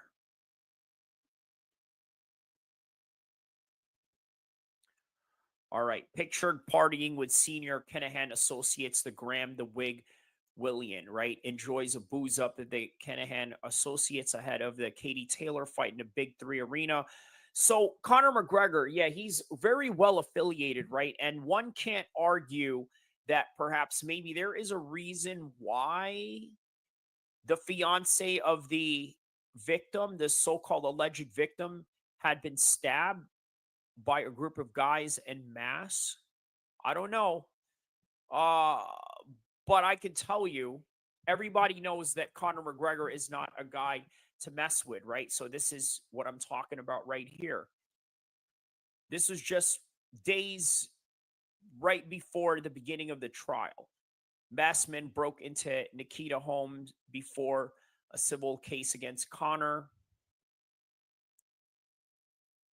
Wow. Yeah, not too long ago. This was around June that this had occurred. So,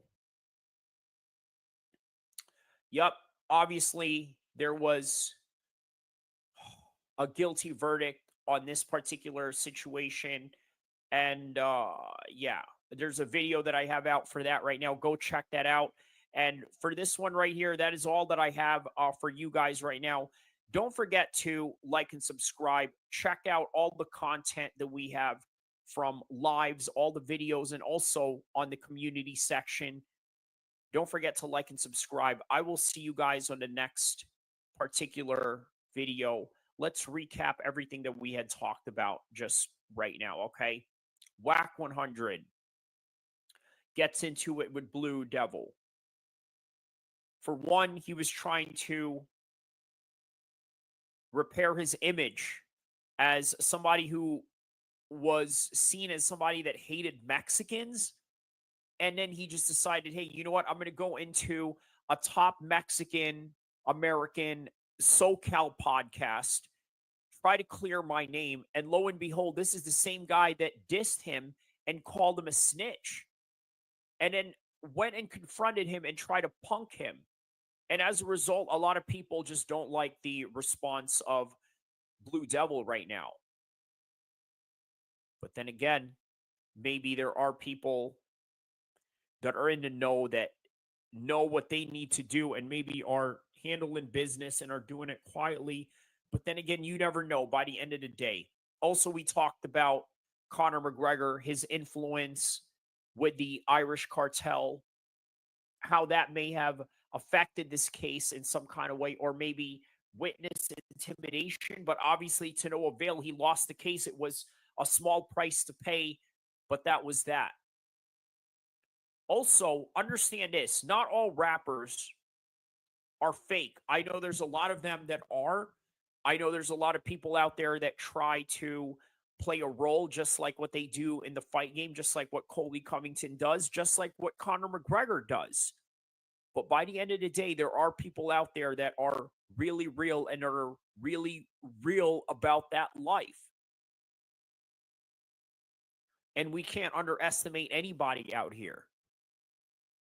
Not whatsoever. But also, the main thing that we got to learn from the Blue Devil and the WAC 100 situation is this. You have to stand on your information. In other words, you really have to check and make sure and verify that every single information you put out there is accurate. Because otherwise, you're just doing a disservice to the people that you were reporting about and to the people that you are reporting this to, which is the worldwide audience. But on any regard, this is really all that I have for this video. This has been another epic video that I had made. I hope you guys enjoyed it from top to bottom. I will see you guys in the next content, in the next live stream, and all of my content in the community section. So share, tell a friend to tell a friend. I will see you guys in the next video, and I will talk to you guys soon, inshallah.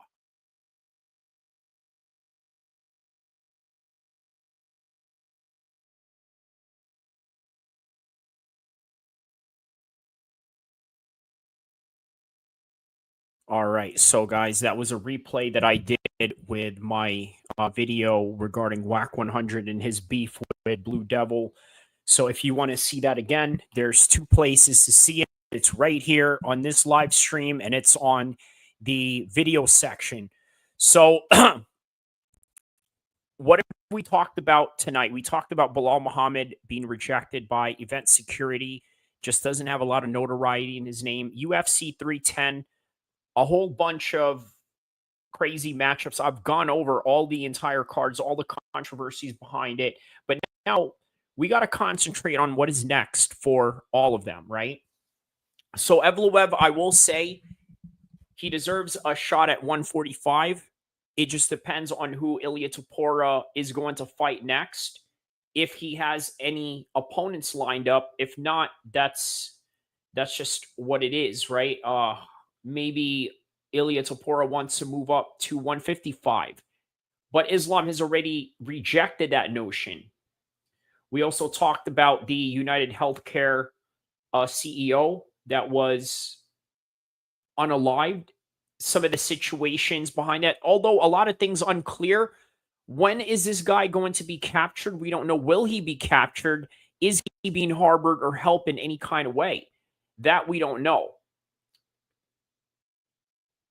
What else do we have going on in the world of MMA? So we went over Colby Covington versus Joaquin Buckley, which is going on this weekend. Oh, and obviously I will be doing a video on Tyson Fury and Alexander Usyk. This is the last UFC of the year, which is December 14th.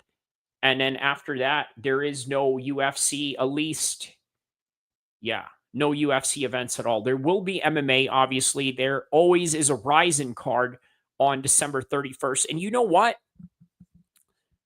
I think that was a great promo for Ryzen, right? Being that they have a UFC December card And then you got Ryzen coming up on December 31st, which is on New Year's Eve. It's a great combination for the UFC and Ryzen to sort of collaborate with Kai Asakara. Now, what about Kai Asakara? Are they going to give him other matchups? Maybe fight night situations, co-main eventing in a pay-per-view, or maybe even in a main card of a pay-per-view. But who knows?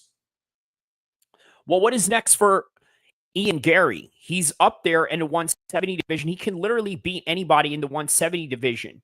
But can he beat Shafkat if they were to fight again? There's a great chance of that. If he does utilize his kicks early and realizes that, hey, you know what? My kryptonite, or I'm sorry, the kryptonite of Shafkat is my kicking. And we'll see where that goes. Perhaps he can do better in the next rematch. Perhaps he can do better against Belal Muhammad, or maybe he won't. Or maybe Belal Muhammad is really the best 170 fighter out of everybody in this whole situation right now. But either way, I'm going to leave off this live stream with one last video. The Tupac case of Keefe D is going on right now. So I'm going to play part 1 and part 2 of Mayweather witnessed Tupac getting shot in 1996. And this was a year ago that I had made this video. So I'm going to end one more hour with these videos, and then we're going to call it a night. Okay?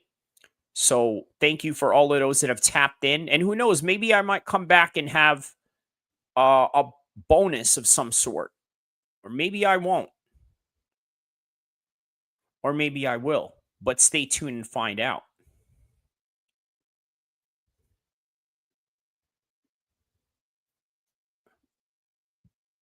Particularly excited to do this episode for the simple fact that it deals with a multitude of things that I'm really interested in. For one, if you're my age, somewhere in your late 30s, mid 30s, or early 30s, I think it's safe to say that you grew up listening to Tupac Shakur and the music that was heavily influential in the modern times of today. Now, obviously, you look at the modern rap music of today, it seems very contrasting to the modern style of, let's say, drill, grime, and all the other new stuff that's going on that's way different than the 90s or the G-Funk West Coast era of gangster rap.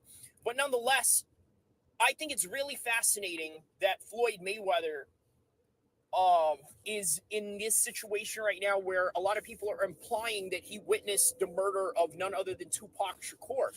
Now, why is that interesting? Because, for one, you got to understand, right? In the fight game, there's an aspect of what is real and what is not. And by the way, I've heard in a comment section in one of the early videos where people are complaining about, you know, that I have a warning sign going on that I'm ignoring.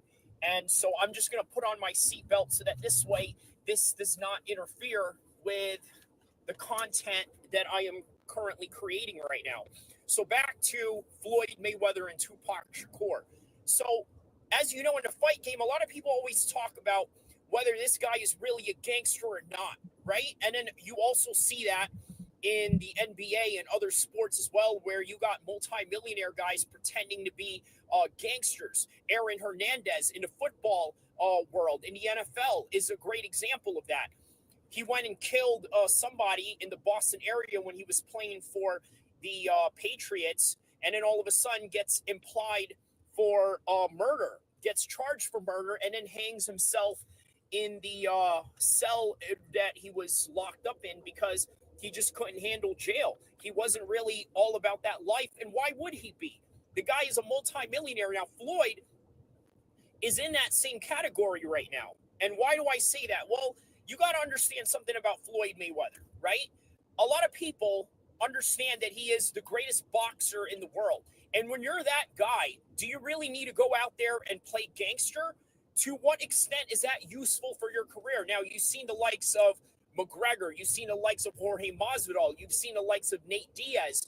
And you've seen how that was beneficial to their career and their persona and the brand that they are building that sells pay-per-view tickets and merchandise. Now, with Floyd Mayweather, this is a guy who has built a multi-million-dollar empire, probably even a billion-dollar empire, based on the controversy that a lot of people wanted to see him lose. So when you went out and saw the Oscar De La Hoya fight, you went out and saw the Sugar Ray fight, the Sugar Shane Mosley fight. It was because you wanted to see him lose. The Ricky Hatton fight, you wanted to see him lose. Manny Pacquiao, you wanted to see him lose. Well, guess what? He doesn't, because he fooled you into thinking that these guys had a shot, and they really didn't all along. And so because of that, now you have a situation where Floyd Mayweather is in this situation where he's telling the cops that he's seen Tupac get murdered. Or I'm sorry, did he tell the cops? I don't think he did. But there's a thing in the hood called dry snitching. So why I think this is important to bring up is because you got to ask yourself, what is your identity in the world of fighting? Are you a gangster or are you just an athlete? And I think Floyd now is in a situation where he maybe has to give up information on what it is that he saw that night when Tupac Shakur got killed in that Las Vegas Strip. This was in 1996 when Floyd Mayweather was a rookie in his pro debut, right? This was his first year as a pro fighter. And he was living in Vegas. He was living in an apartment near the area of which Tupac was shot. And because of that, he and his homeboys, as he claims the story to have taken place, said that, yeah, you know, only me and my boys were the only ones who knew about it. And you can see that in a video surfacing back in 2014 when him and the late John Singleton, the director of Boys in the Hood and other films in the 90s, was touring around Las Vegas, and Floyd Mayweather was showing him around saying, hey, look, this is where Tupac got shot at. And so now you got to think to yourself, with all the situation that is going on with Las Vegas PD right now, right? They got this guy, Keefe D, who was part of the Southside Crips, where his nephew got jumped by Tupac and his crew and Suge Knight during that night when Mike Tyson fought Bruce Seldon. So now you're in that situation, and what are you going to do if the Las Vegas PD starts asking you questions? Are you going to do the right thing? Which, by the way, what exactly does that even mean? Because we're talking about two different types of ethos going on here, right? We have the code of the streets, and then we have the code of what normal civilians do when things happen to them. Now, is it snitching if, let's say, you get into a car accident and you need to file a police report in order for you to claim to your insurance about the damages that have gone on in the accident? Is that snitching? Is it snitching if, let's say, you go and tell the police about the neighborhood nunts, the neighborhood child molester that's roaming around in your neighborhood? Are you going to tell the cops, or are you just going to let another kid get violated? Now, obviously, there are rules to this, and there's historical implications on matters at hand when you deal with, let's say, the word snitching, right? Why did that concept even come about? Well, for one, you've got to understand there's a historical mistrust with the African-American community, other minority communities, and the police, whether it's here in the United States or whether it's in England or anywhere in the Western world or anywhere in the world where a Western country has colonized people and brought people to their part of their world. This is always going to be a problem, especially when they're segregated into ghettos and into secluded parts of society, being shunned away from jobs, being shunned away from the mainstream world, and then having this establishment outlook of your society of some sort, right? And of course, you got to understand now, are police always correct? No, absolutely not. And is there any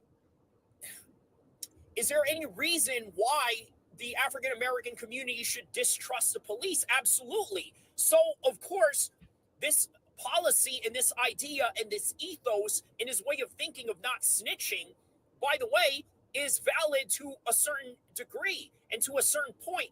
Now, the other aspect of that is who lives by that code and who doesn't. Because you guys remember Tekashi 6ix9ine, right? Well, the interesting aspect about Tekashi 6ix9ine is that there are OGs out there with the likes of, let's say, Whack 100. And by the way, Whack 100, as you guys know, who's a famous music producer, was part of the Death Row entourage in the 90s and then continued his musical career or his executive career way past the 2000s, mid 2000s, and all the way to the modern times now, where he's managing drill rappers and people that make music like Tekashi 6ix9ine. Well, he's got some interesting takes on Tekashi 6ix9ine and his quote unquote snitching situation that he had going on with the 9 Trey Bloods of New York. And what that is he says that Tekashi 6ix9ine is a civilian. He's not a gangster. So if the police ask him questions, he has the right to cooperate. And then you compound the idea of the fact that Tekashi 6ix9ine was violated by these guys in multiple ways that really creates a certain distrust that you have of a crew that was supposed to watch your back. So in turn, it's like, could you blame Tekashi 6ix9ine? But at the same time, what does it really mean when you say that this person can't snitch or this person should not go to the police with this kind of information? Now, with Floyd, the reason why I bring Floyd into this situation is because I think that he has put himself in a situation where now this could potentially be damaging for his brand. And why is that? Well, for one, you got to understand, Floyd Mayweather is not a gangster. We know that. But at the same time, we don't know that. So why do I say that? Well, because if the fact that you don't know that he's a gangster, it's better that you don't know that he went out and snitched on somebody, especially one of the most high-profile murder cases in all of rap's history. And now you're going to be a part of that, and you could ruin a certain legacy that you have in the underworld or whatever it is that you're trying to personify yourself as. Guess what? McGregor, I don't think he's ever been in a situation where he had to be compromised to snitching in any kind of way or implied in any kind of way that he had to snitch. Of course, you could say a whole lot of things about McGregor. He is this, he's a rapist, he's done this to other people, he's done that, he's punched old men. But the one thing that you can't call Conor McGregor ever is a snitch because he's never in that situation. Now, Colby Covington is a whole different case. Even though he exaggerates his personality in the way that Floyd Mayweather does, let's just call it what it is. Floyd Mayweather is part of the urban community. And in the urban community, the idea of snitching is just an absolute blasphemy in the most respectful terms that I could really describe it to be. Whereas with Colby Covington, guess what? You know what that guy says? When you ask him, hey, you know what? Who's going to help protect you now that everybody in the MMA world wants to kill you or wants to hurt you because of all the things that you say about Brazilians, the things that you say about Muslims, the things that you say about racial undertones that is sort of ambiguous to point out? Well, he says my protection and my gang is the Miami PD, the LAPD, the NYPD. Why? Because guess what? Colby Covington comes from an ethos to where it is normal for you to have a normal relationship with the police. You can't put Floyd in that same standard. So that is the difference between the likes of Colby Covington and the likes of Floyd Mayweather when it comes to this no snitching policy. So what's going to happen now with this Tupac case? Who knows? But the fact that Floyd Mayweather is implied in this whole entire fiasco, I think, is the most interesting part about it. But just like all theaters of the unknown, let's see what happens next. And by the way, I will be making a part 2 of this, but this time I'm going to do it live. So catch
emotions and these high lows and high highs and low lows and high lows and everything in between that goes with the emotional roller coaster of being a mixed martial arts fighter. And then he comes back and beats Connor twice. That's the name of the game.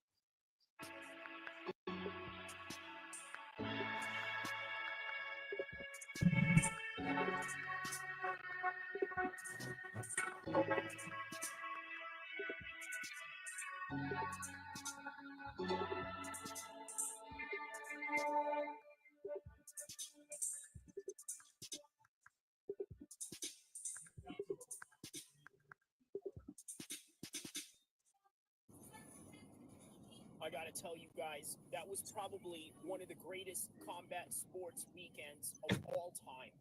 Now, why do I say that? Well, first of all, you gotta understand that some classics you will never get back. I'll give you an example. Right now, today, as you're seeing me in another car ride video, right? I'm in a different car. I'm in a 2016 as opposed to a 22 that you usually saw me in. And what's significant about that is the difference between the 22 and this 2016 car is that this 2016 car actually has a CD player. And the newer cars, maybe somewhere in the 2020s, 21s, and the one that I have, the 22, guess what? You don't have a CD player anymore, right? You remember back in the days when you used to think about buying a CD or buying an album that everybody promoted in the industry, like, oh man, All Eyes on Me is about to come out. Notorious B.I.G. Ready to Die is about to come out. Jay-Z's Blueprint 1 and 2 and 3 and volume whatever, The Life of Sean Carter volume this and that is about to come out, right? There's this great anticipation. Korn, Limp Bizkit, what type of era had CDs? Let's say Everlast, and then Sublime. All these great music in the 1990s. Whitney Houston, just to name a few. They all required CDs if you wanted to listen to them, and then the iPod era came, and then that was that. So why that's significant is because you got to understand a classic only comes once in a lifetime, and maybe even just never again within that once in a lifetime frame that I just mentioned.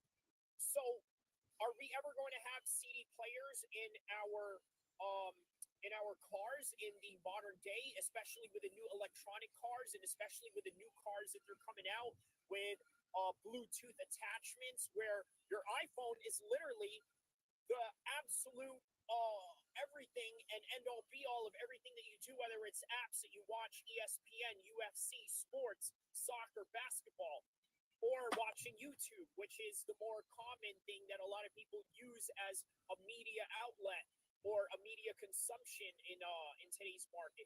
But nonetheless, what you saw in this weekend with Spence and Crawford and in UFC 291 was exactly a classic that you'll never get back. Just like what I said with the CD thing, right? You remember the CDs back in the days, they came with a little pamphlet of some sort and information with credits of the people that were involved, notes of artists, lyrics, or just random pictures that led up to the promotion of the album. Those days you'll never get back. Nowadays, new music comes out, you got to go order it on Apple and Music and whatnot. The new pay-per-view comes out, guess what? You're going to have to go watch it on an app of some sort. And if you're one of these people that used one of these boxes back in the days, guess what? You're going to have to learn and adapt. And that's the reality of today's boxing and combat sports in the metaphorical sense. So I got to tell you, like, as frustrating as boxing can be, especially from an MMA fan's perspective, where you get all the best fights year in and year out, especially if you watch the UFC, right? And also all mixed martial arts altogether basically tries to put on the best fights possible in the most competitive fashion where nobody's protecting anybody. And in boxing, you rarely get that. You constantly get all these tune-up matches, these fights where you know that the other guy is going to win, no 50-50 fights. You know the outcome of the fight because of the skill differentiation between one fighter to another. So guess what? It's not that exciting. It's not that compelling. But if you're a hardcore fan and you're an observer of the sport, or if you even train the sport of boxing, guess what? You're going to be interested in it. But for the rest of the world, that's not a combat sports fan or anything like that. They're just not really going to care unless it's a big fight.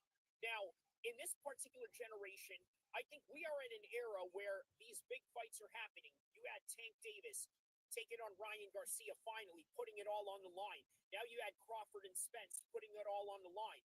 Will Tyson Fury put it all on the line to unify an undisputed championship with none other than Alexander Usyk after the Francis Ngannou fight, perhaps. Maybe that's in the works. If not, then obviously we know where Tyson stands in an era where most men were out there putting it all out on the line, and then he becomes one of these guys that has never done it. Everybody.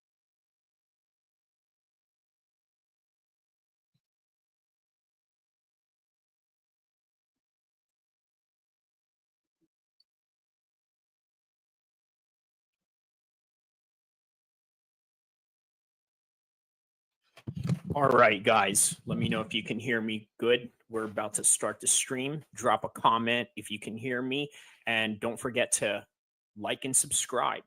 So I want to address a few things before we get into the part 2 of Tupac and Mayweather, rather, witnessing his murder in '96, or allegedly witnessing that. So one of the most important things I figured out about the whole entire Tupac case was, take, for example, the shooter of Tupac Shakur, Orlando Anderson, right? I think there's a good parallel that you can take into a combat sports perspective in this concept. For one, you got to take into consideration, right? Orlando Anderson was trying to get to where Tupac was at. He was a guy that was a gang member, but was also an aspiring rapper and an aspiring entrepreneur. And many people even cite the fact that Orlando Anderson, the shooter of Tupac Shakur, the Southside Crip member, looks and resembles Tupac in his younger days, when he had hair and when he had that flat top haircut. Basically, a Tupac Shakur that's younger with hair, in comparison to the 25-year-old Tupac that suffered alopecia, I believe what it's called, the same thing that Jada Pinkett Smith had, and one of those things that basically tears out your hair. But nonetheless, we see a lot of that in combat sports, don't we? Like, you look at Dustin Poirier before the Conor McGregor fight. Who was he? Look at Khabib before the Conor McGregor fight. Who was he?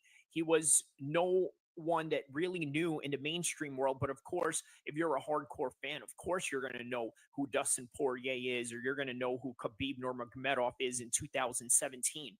But that's the reality of combat sports in relation to the 90s gangster rap. Here's this guy, Orlando Anderson, who's trying to come up, trying to become somebody.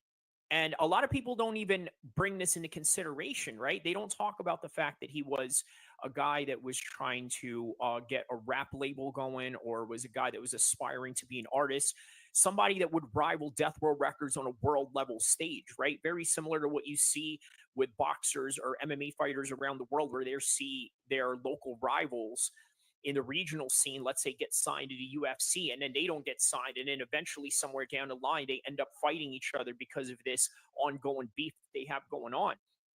Well, that's kind of similar to what you see with, let's say, Muhammad Makayev and Jake Hadley right now, right? Now, obviously, these guys were supposed to fight in the UK regional scene, but Muhammad Makayev's career got catapulted. Jake followed up right after, and here we are. They have this regional rivalry going on that they never settled in the regional scenes, and now they could take it to the world stage. That's basically where Orlando Anderson was trying to take this whole entire fiasco with Tupac Shakur. He was going to use the publicity to somehow catapult him into this world of rap, in this world of gangster rap that was really big in the 90s.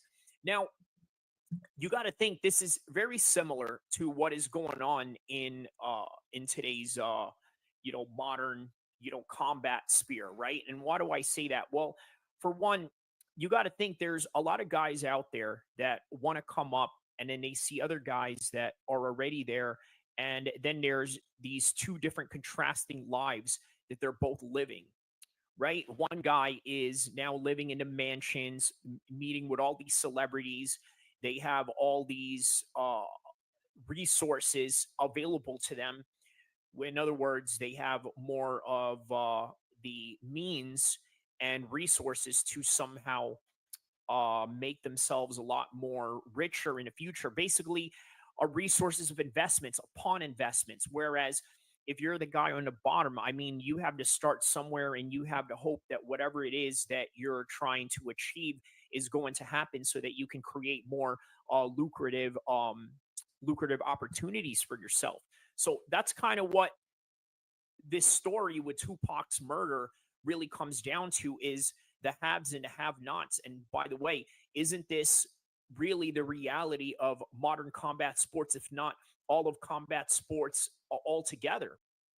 Right? Because you got to think, right? What is the most common theme that you hear with people as they come up in the fight game? Well, he's not anybody. He's just a new guy in the scene, right? You're always going to be doubted. You always hear these stories where people talk about how people were doubting them. People were not believing in them. And this is kind of the same thing that what you see with Terrence Crawford, right? Like, you think about this. Let's look back with Terrence Crawford, okay? The guy was in a situation with Top Rank where Top Rank did not want to did not want to fund him any longer. And the reason why they didn't want to do that was just because they felt that he wasn't lucrative enough for their investments. Bob Arum mentioned something to the effect about Terrence Crawford where, man, you know what? I had to basically give up a house, or I could have bought a house, or something to that effect of what Bob Arum said about Terrence Crawford. And then what did he do? He let him go. And then Terrence Crawford became a free agent, in which you see now he ended up fighting in PBC, not exactly signed with the PBC, but the PBC never wanted him in the first place for one reason or another. Now, the bottom line is this is a guy that's continuously being doubted, okay? So being that, yeah, sorry about that little glitch here, but yeah, the PBC never wanted him in the first place because they didn't think that he was going to be lucrative. A lot of people didn't want Terrence Crawford, even though he was the best guy in the world.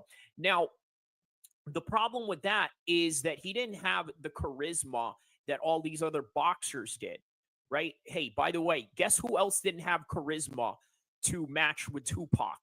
It was none other than Orlando Anderson. Now, obviously, we're talking about two different things, but I'm trying to relate to them so that you can understand from a double perspective of what it is that struggling artists go through and what struggling fighters go through in relationship to the fighters and the rappers and entertainers are already on top.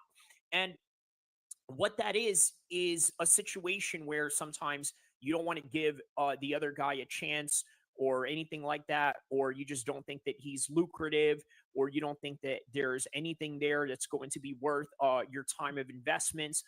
The bottom line is that you got to understand with Tupac, right? He had an insane level of charisma, right? And Orlando Anderson didn't have that. So of course, you're never going to notice Orlando Anderson. And of course, everybody loves to say that Tupac was this gangster or this and that. Yeah, he was a gangster to a certain extent, but it was almost like, I don't want to say that he had a choice or didn't have a choice, but let's just say that it was a lot of things that he could have avoided. Okay, I get it. You're part of the Black Panther family. Your parents were revolutionaries. They were anti-government. That's one thing.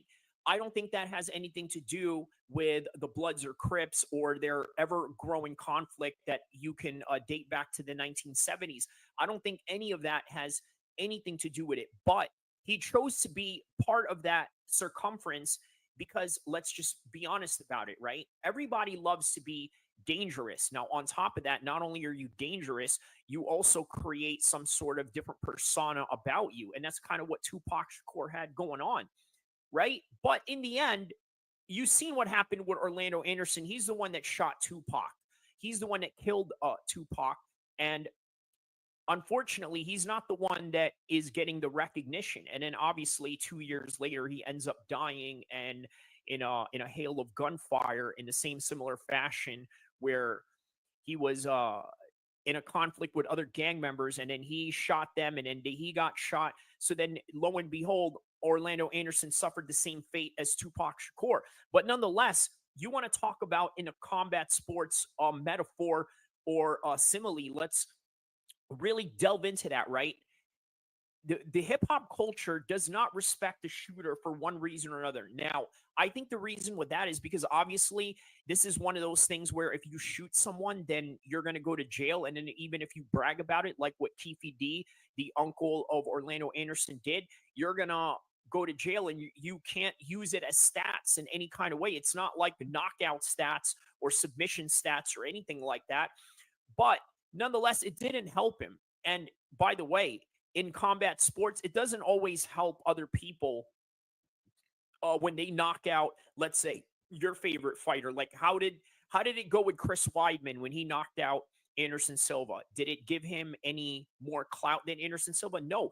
I heard people say somewhere along the lines with that fight that even though Anderson Silva won, I'm sorry, that even though Chris Weidman won, that Anderson Silva is still the better fighter. And that's in that kind of perspective is where he sort of won, right?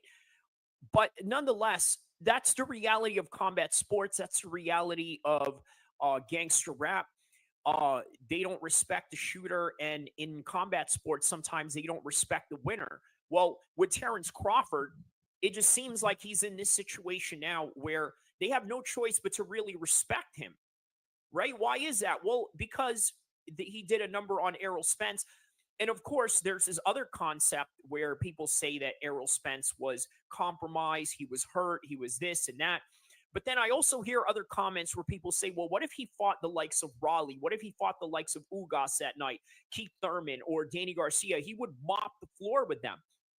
It just so happens that Terrence Crawford happens to be the best guy in the world right now. And this is the reality of this situation. Now, can you compare that with Tupac Shakur and Orlando Anderson? My goodness, absolutely you could compare it to that. Because who was the shooter in this particular instance and who was the victim? But yet there are people out there that still look at Errol Spence as somewhat of a hero even after this, especially if you're from Texas. Okay, now you got to think he is a guy that represents Texas, the Dallas Cowboys, whereas in a contrasting side of that, you have Terrence Crawford, who comes from a very athletic town, right? Omaha, Nebraska. Make no mistake about it. This is why Terrence Crawford has a great wrestling background, because it's a great wrestling state. There's a lot of great wrestlers that come out of that, and they have a great wrestling program in their colleges in that part of the world. So therefore, it's not really that far-fetched to really doubt Nebraska, because they didn't, even with all that, they don't have a professional team. They got all the college teams. They got great wrestling program, as I had just mentioned. But guess what? They don't have a professional team like the Dallas Cowboys that back up Errol Spence Jr. By the way, Crawford also didn't have a well-known modern rapper like Yella Beezy to represent him and walk him out in those epic walkouts that Errol Spence has had in his past fights. But guess what? He topped that by basically saying on Instagram, hey, listen, I'd like to have Eminem come out. And then lo and behold, Eminem said, say no more. I'll be right there in Vegas. And by the way, they even mentioned in the Hot 97 interview with Rosenberg, in Terrence Crawford's recent interview with Hot 97, he mentioned something to the effect of where Rosenberg said this, that Eminem doesn't even go outside as much, right? And you got to think these are different levels of celebrities. Eminem is a different level of celebrity than, let's say, Yella Beezy, even though Yella Beezy is known to the hardcore fans of rap in the modern era, right? But Eminem is world famous. He comes from an era where, by the way, CD players were big. So that means you had to go buy these albums in a physical, tangible CD. and you got to bring it home with you. Just like what I mentioned early in the video when I played one of the videos that's out right now on my video section, my final thoughts on Crawford versus Spence, and then the UFC 291 card and my thoughts on that. So yeah, why did I title it Crawford versus Spence this time when the beginning it was Spence versus Crawford? Well, because guess what? Now Crawford is the A side, and he just took the entire clout of Errol Spence, and he did all that without any trash talking, without any bad mouthing anyone, without any of these crazy antics that you see in the modern world. And by the way, every time somebody mentions all the crazy antics and the trash talk in MMA and boxing, let's be honest, we're talking about one person. There's many names. I'll name all of them, but the one name that really comes to mind is none other than Conor McGregor. Okay, when you think about trash talking or smack talking in MMA or in boxing, who do you think about? Conor McGregor. Of course, there's other names. Obviously, Adrian Broner comes to mind. Raleigh Romero comes to mind. Colby Covington comes to mind. Just a whole bunch of names that's too far to mention. But you get where I'm getting at, and you understand what I mean. But nonetheless, it's really Conor McGregor that we think about in the modern era when it comes to the guys that trash talk. And look what it's done for him. It's done great things for him, but at the same time, it put him in this situation where he now has to constantly fight big and fight beyond what is normal in the settings of his normal fighting style. And what do I mean by that? Sometimes the bigger your fights are, the more that you fight out of your circumference, and the more that you fight out of your linear path. And what do I mean by that? Well, let's take a look at Jim Miller, right? Jim Miller is one of the most decorated UFC vets in the many fights that he's had. I think he passed Michael Bisping and Donald Cerrone with the many wins that he's had in the UFC, along with the many fights that he's had in the UFC. And how was he able to accumulate this type of longevity in comparison to, let's say, Conor McGregor, who's probably had way less fights than that in the 10-year span that he's been here in the UFC? Well, the reason why is because Jim Miller is not out there fighting Nate Diaz, Floyd Mayweather, who, by the way, is the big topic of this particular episode. He's not out there fighting Khabib. He's not out there fighting Donald Cerrone. He's not out there fighting Justin Gaethje. I'm sorry, not Justin Gaethje, Dustin Poirier. He's not out there fighting so on and so forth. You get the names that I'm trying to mention. And the magnitude of these events, he's not there. He's fighting low down on the prelims to where he can just fight regular, almost like he's fighting in a gym or in a sparring session. Because guess what? When a Jim Miller fight comes on, especially on a prelims, how many people are in the seats? They're just getting to the seats. There's not too many people there. Or he may fight in an Apex fight night card, or somewhere in a small town like Jacksonville or Nashville or one of these other U.S. markets that the UFC is now trying to get back into after the pandemic days. Because if you remember, before the pandemic in the Apex days, what were a lot of these guys doing? They were fighting in none other than these big cities, even if it was a fight night. And some of these fight nights prior to 2019 felt like a pay-per-view because of the big cities that they would get into. For Sacramento right here was one of them, in the Golden One Arena. And then prior to that, when it was the Sleep Train Arena on the other side of Sacramento, which is Natomas, they had all these UFC fights, and it felt like a big card, even if it was just a regular fight night. So that's the reality of Jim Miller and the likes of Conor McGregor. They're just in a position where they constantly have to hype themselves up, constantly sell the fight. And then on top of that, you're known for being the trash talking guy. So now you got to live up to that. And by the way, guess who had to face all that same similar fashion? None other than Tupac Shakur. So you got to think, why is it that he went after this Orlando Anderson guy? Well, let's be honest, right? You came from a Mike Tyson fight. He knocked somebody out in the first round, very lackluster, and now you're feeling all this energy. By the way, I'm going to tell you guys, if you guys have ever fought or competed, or you've had an entourage with you while you fought and competed, and a lot of these guys who may not be fighters, some of them may be fighters, and by the way, we're going to get to the Jake Paul and Nate Diaz fiasco today in their little press conference. They had a little push and shoving match. And then on top of that, both their securities got into it and got into a brawl. But nonetheless, that's neither here or there. But what we're going to talk about is why did Tupac decide to get into that brawl? It was none other than to impress his death row entourage.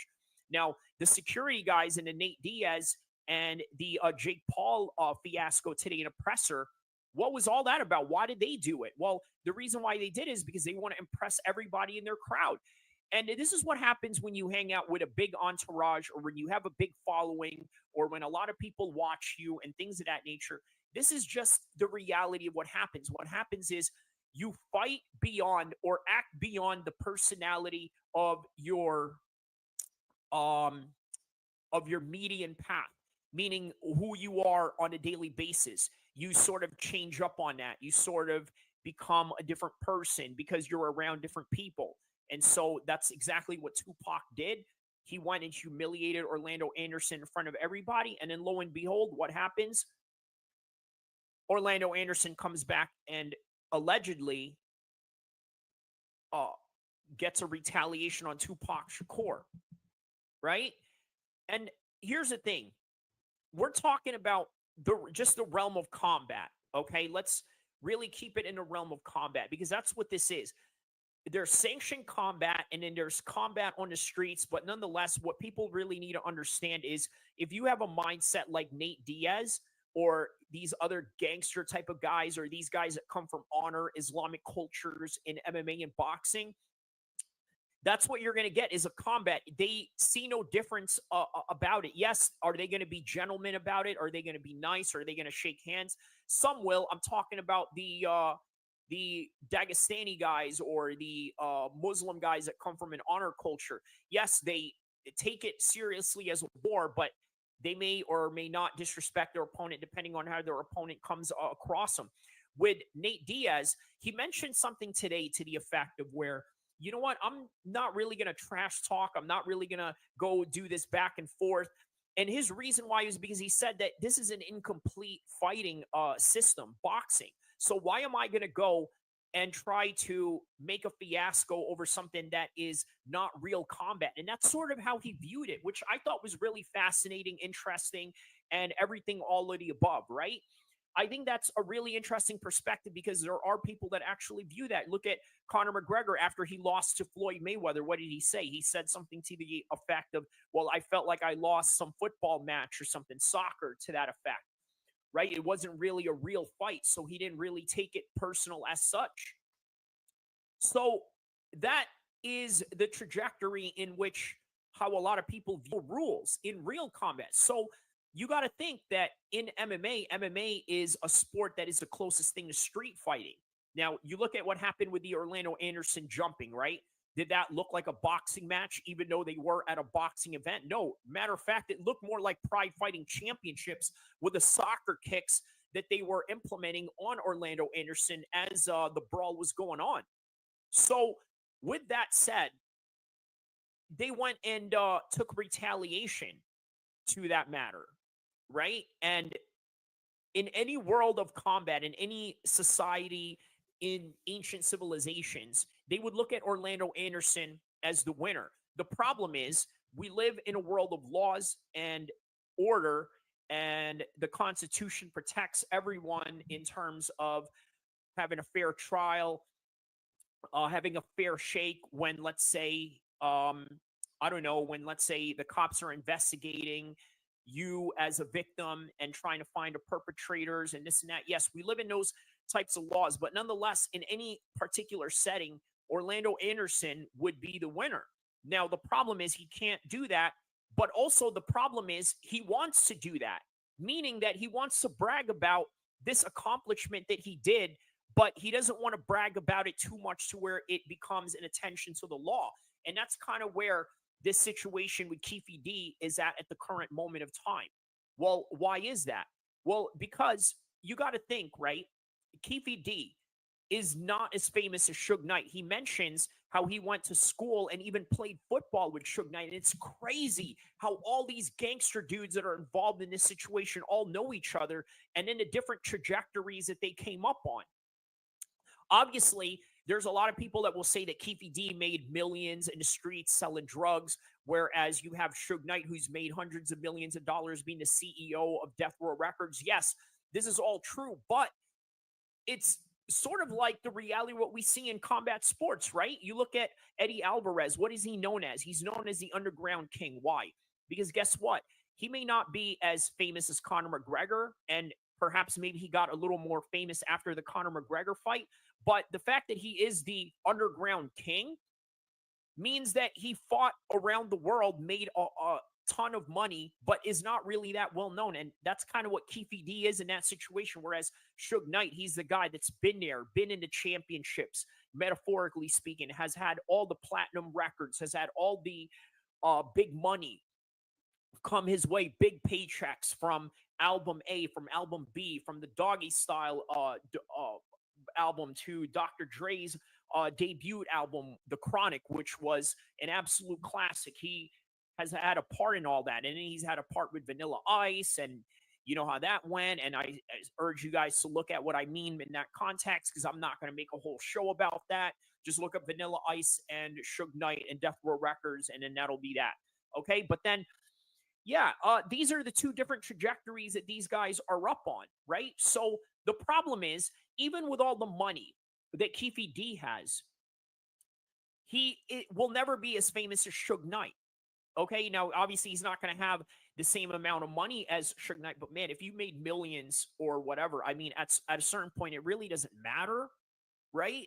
Whether it's 1 million or 100 million. I think when you pass 1 million or 2 million or 3, I just really don't see how you live any different than the next guy, other than just different luxuries that you can buy. One guy can buy a yacht, the other guy can't. The other guy can buy a Ferrari, but yet the small millionaire has a Mercedes Benz. The other guy has 3 houses. Okay, the millionaire has 2 houses. At a certain point, money almost doesn't matter, right? It only matters when you're broke.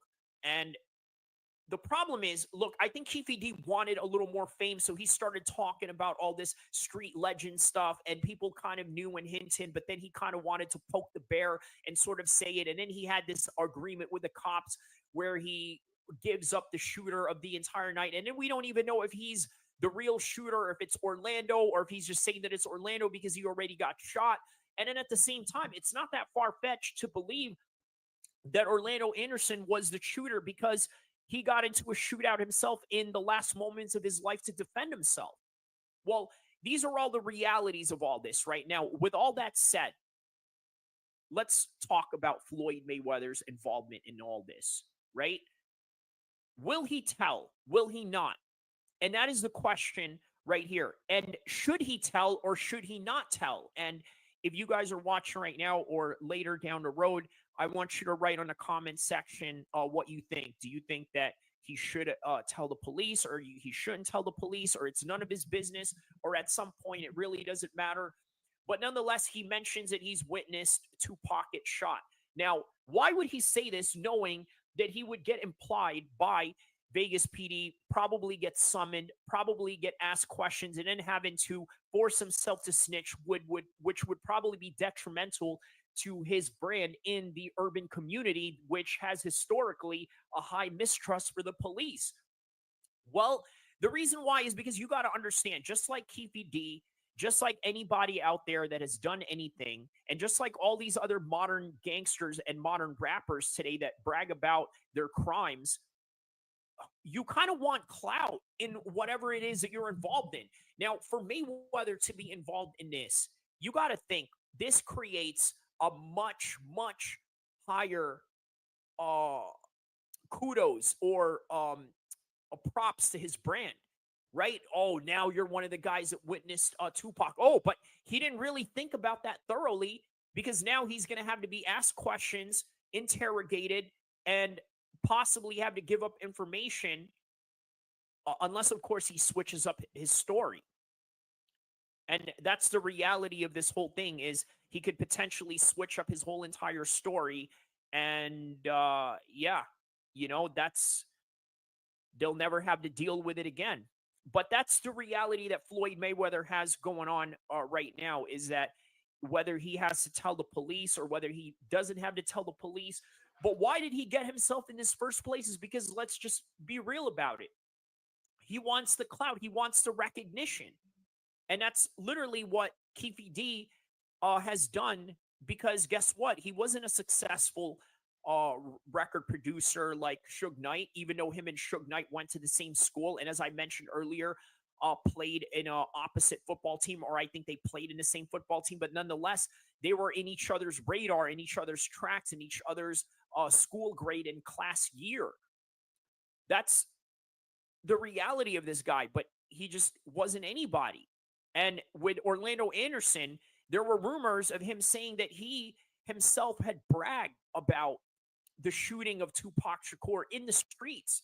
Now, you got to think, right? This is the 90s back in the day. There was no cameras. Well, in terms of portable camera, I'm talking about like, camera phones where it's accessible to you. So recording someone took a little bit of an effort, right? There wasn't any YouTube where people can just make content out of nowhere and talk about, oh, such and such said this or this and that. Everything in the 90s was just almost like a hearsay. So somebody tells you something, maybe you can verify it, maybe you can't. That's just the reality of the situation. You either can verify it or not.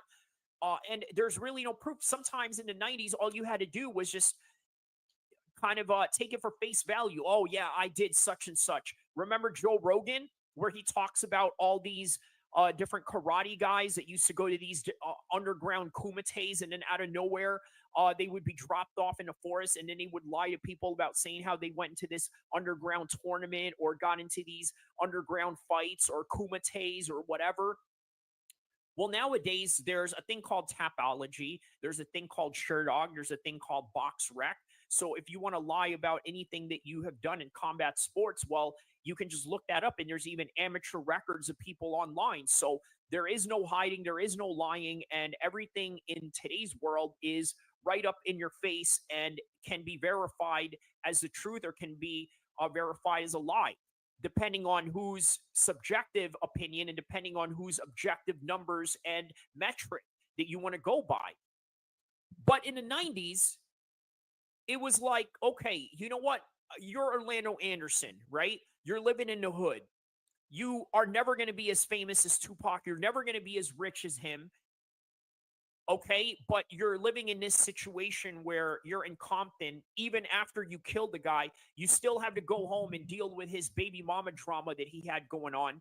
And by the way, I did a little bit of some extensive research on Orlando Anderson. By the way, a very fascinating story, right? I think that Orlando Anderson should have his own movie, right? They should call it Orlando, the Tale of the South Side Crip, right? Or something to that effect, right? Any movie writers out there or directors, please steal my idea. Please go run with it, because I don't even have the budget or resources to make the movie. But if you have this idea, please do an Orlando Anderson movie. Why? For the same reason why Clint Eastwood did a movie about Japanese troops in World War II. Boom! Mind-blowing idea. Mind-blowing idea for Clint Eastwood to do that. Who would have ever thought about doing a movie, a World War II movie at that? And by the way, you're an American director on top of that. And by the way, you're so American that a lot of people think of you as some racist old white man. And then you make a movie about Japanese troops in World War II. Boom! Mind-blowing. Well, why would it be mind-blowing if, let's say, you made a movie about Orlando Anderson? Well, for one, because it is a story of the underdog. Just like everybody in combat sports that you deal with and that you see are underdogs to a certain extent. Now, you look at Terrence Crawford, obviously one of the most dominating fighters of all time in boxing. But you didn't know that in 2018. Sure, you've heard rumblings and people say, yeah, he's this, he's that. But you never really got to understand the value of his skills and his determination, on top of the fact that he is a boxing aficionado and a boxing savant. right? You never knew that about Terrence Crawford. Well, guess what? You never knew that Orlando Anderson was a shooter. And I guarantee you a lot of people that looked down on him, that said, oh, you ain't never going to be nothing or this and that. You got to think maybe that's kind of what motivated him to go after Tupac Shakur in this kind of way, right? And then on top of the fact that Tupac went and jumped him and beat him up, which creates an even bigger motivation for him to do what he needed to do. But nonetheless, that is why I think you should really do an Orlando Anderson movie, because it highlights what it means to be the guy on the bottom facing all these giants all the way on top. Obviously, I'm not saying this to try to promote any gang violence or anything like that. I'm not here to do that. I'm just simply here to state that I think this is an entertaining concept.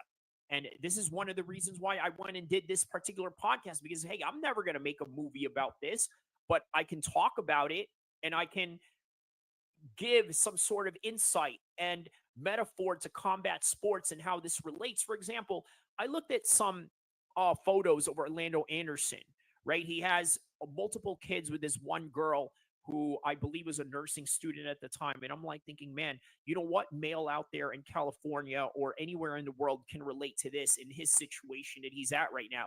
And then I even saw a few photos of him and his family in Disneyland. And I was like thinking, man, you know what? I was in SoCal. I was just down there with my family, so I kind of understand what this is like. It's a very relatable concept with Orlando Anderson, right? And then he is the guy that supposedly has shot Tupac and ended up dying. And then obviously, if you're going to make a movie about it, you imagine that it is a tragic ending in the end, and how he goes about his life. You live by the gun, you die by the gun. And that's sort of the same concept that Tupac lived under. Now, here's the thing, right? A lot of people say that Tupac is gangster, or he's this or he's that. Here's the truth about Tupac, right? I do understand and believe the concept that, yes, maybe he's not the most gangster guy out there, but it doesn't mean that he's not brave, okay? Because you got to think, and I'm not here to promote any particular violence or anything like that. I'm just here speaking the news. I'm just here telling you exactly as how it happened. Tupac Shakur shot at 2 undercover cops. And when he did, he went to trial for it and beat it. Okay, this is one of the legends of Tupac Shakur. Now, here's the thing. For him to do that, he was already Tupac Shakur at the time. He was already in the radar of Dan Quayle, the vice president to George Bush Sr. at the time, right? He already made content or rap music that supposedly influenced some Texas guy to shoot at a police officer, and then he just basically became public enemy #1 to the federal government and all law enforcement around the country, right? So it was this concept where it was all highlighted, him getting into this gunfight with the cops and then him beating the trial. Look, with Orlando Anderson, I'm sure he's probably got into gunfights prior to the Tupac incident. I'm sure he's been in drive-bys. I'm sure he's done this and that, but nobody knows about it. Nobody is going to know, especially if you're an aspiring rapper and you want everybody to know what you're all about and you want everybody to understand what you're all about. But nobody knows it until you went after the big fish of the rap game. And that is why I really see a parallel between Orlando Anderson as the underdog coming up versus Tupac Shakur in the same similar fashion that you see in modern combat sports today. Think about this. It's always the same concept from fight 1 to fight 50 or whatever career trajectory you're at. In the first fight, everyone doubts you. Oh, he's good. Okay, he displays some skills, but I don't think he can beat this guy. Okay, then you beat that guy. Well, I don't think he can beat this guy. Then you end up beating that guy. And so on and so forth. Eventually, you become a proven entity. And how is that? You became a proven entity because you were once an unproven entity.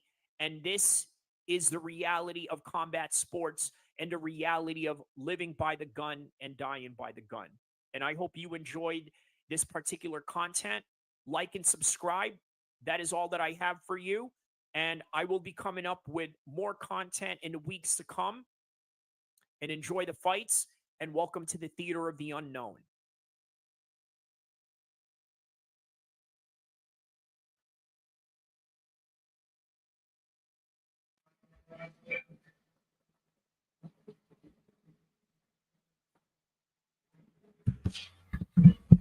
All right. Well, I hope you guys enjoyed that live stream. That is the end of it.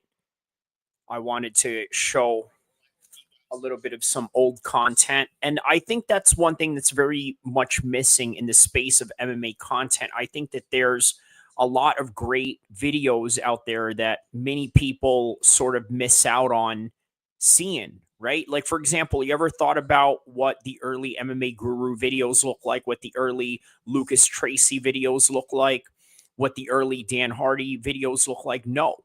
But obviously, each channel is different. They have their own format. They have their own way of conveying an MMA story. And certainly, I have my own unique way of conveying the story. And this is one of them, conveying it through the culture of everything that is going on around us with current events, entertainment, and everything, etc., while relating it to MMA. So that one was obviously premiered back in July 30th, 2023. So that was literally last summer, one summer ago. And here we are now in the winter of 2024, going into 2025. Time goes by quickly. And so is this whole entire live stream. We just did 4 hours in this live stream right now. So I'm going to leave it off with this. Don't forget to like and subscribe. Watch until the end. Watch all my videos. I got new videos out right now. I have about maybe 5 new videos that I uploaded just right after the event last night. And it was supposed to be 6. The one video was an Ian Gary versus Shafkat reaction. I believe that they had blocked that one because there was some voices from the UFC commentary as I was watching it. So just a word of advice to all the content creators out there. Please be very careful about the audio that is around you while you are recording or while you are creating content. So that is all that I have. Like and subscribe. I hope you guys have a great weekend. This has been a Sunday edition of this live stream. I'll see you guys in the next one once again, inshallah.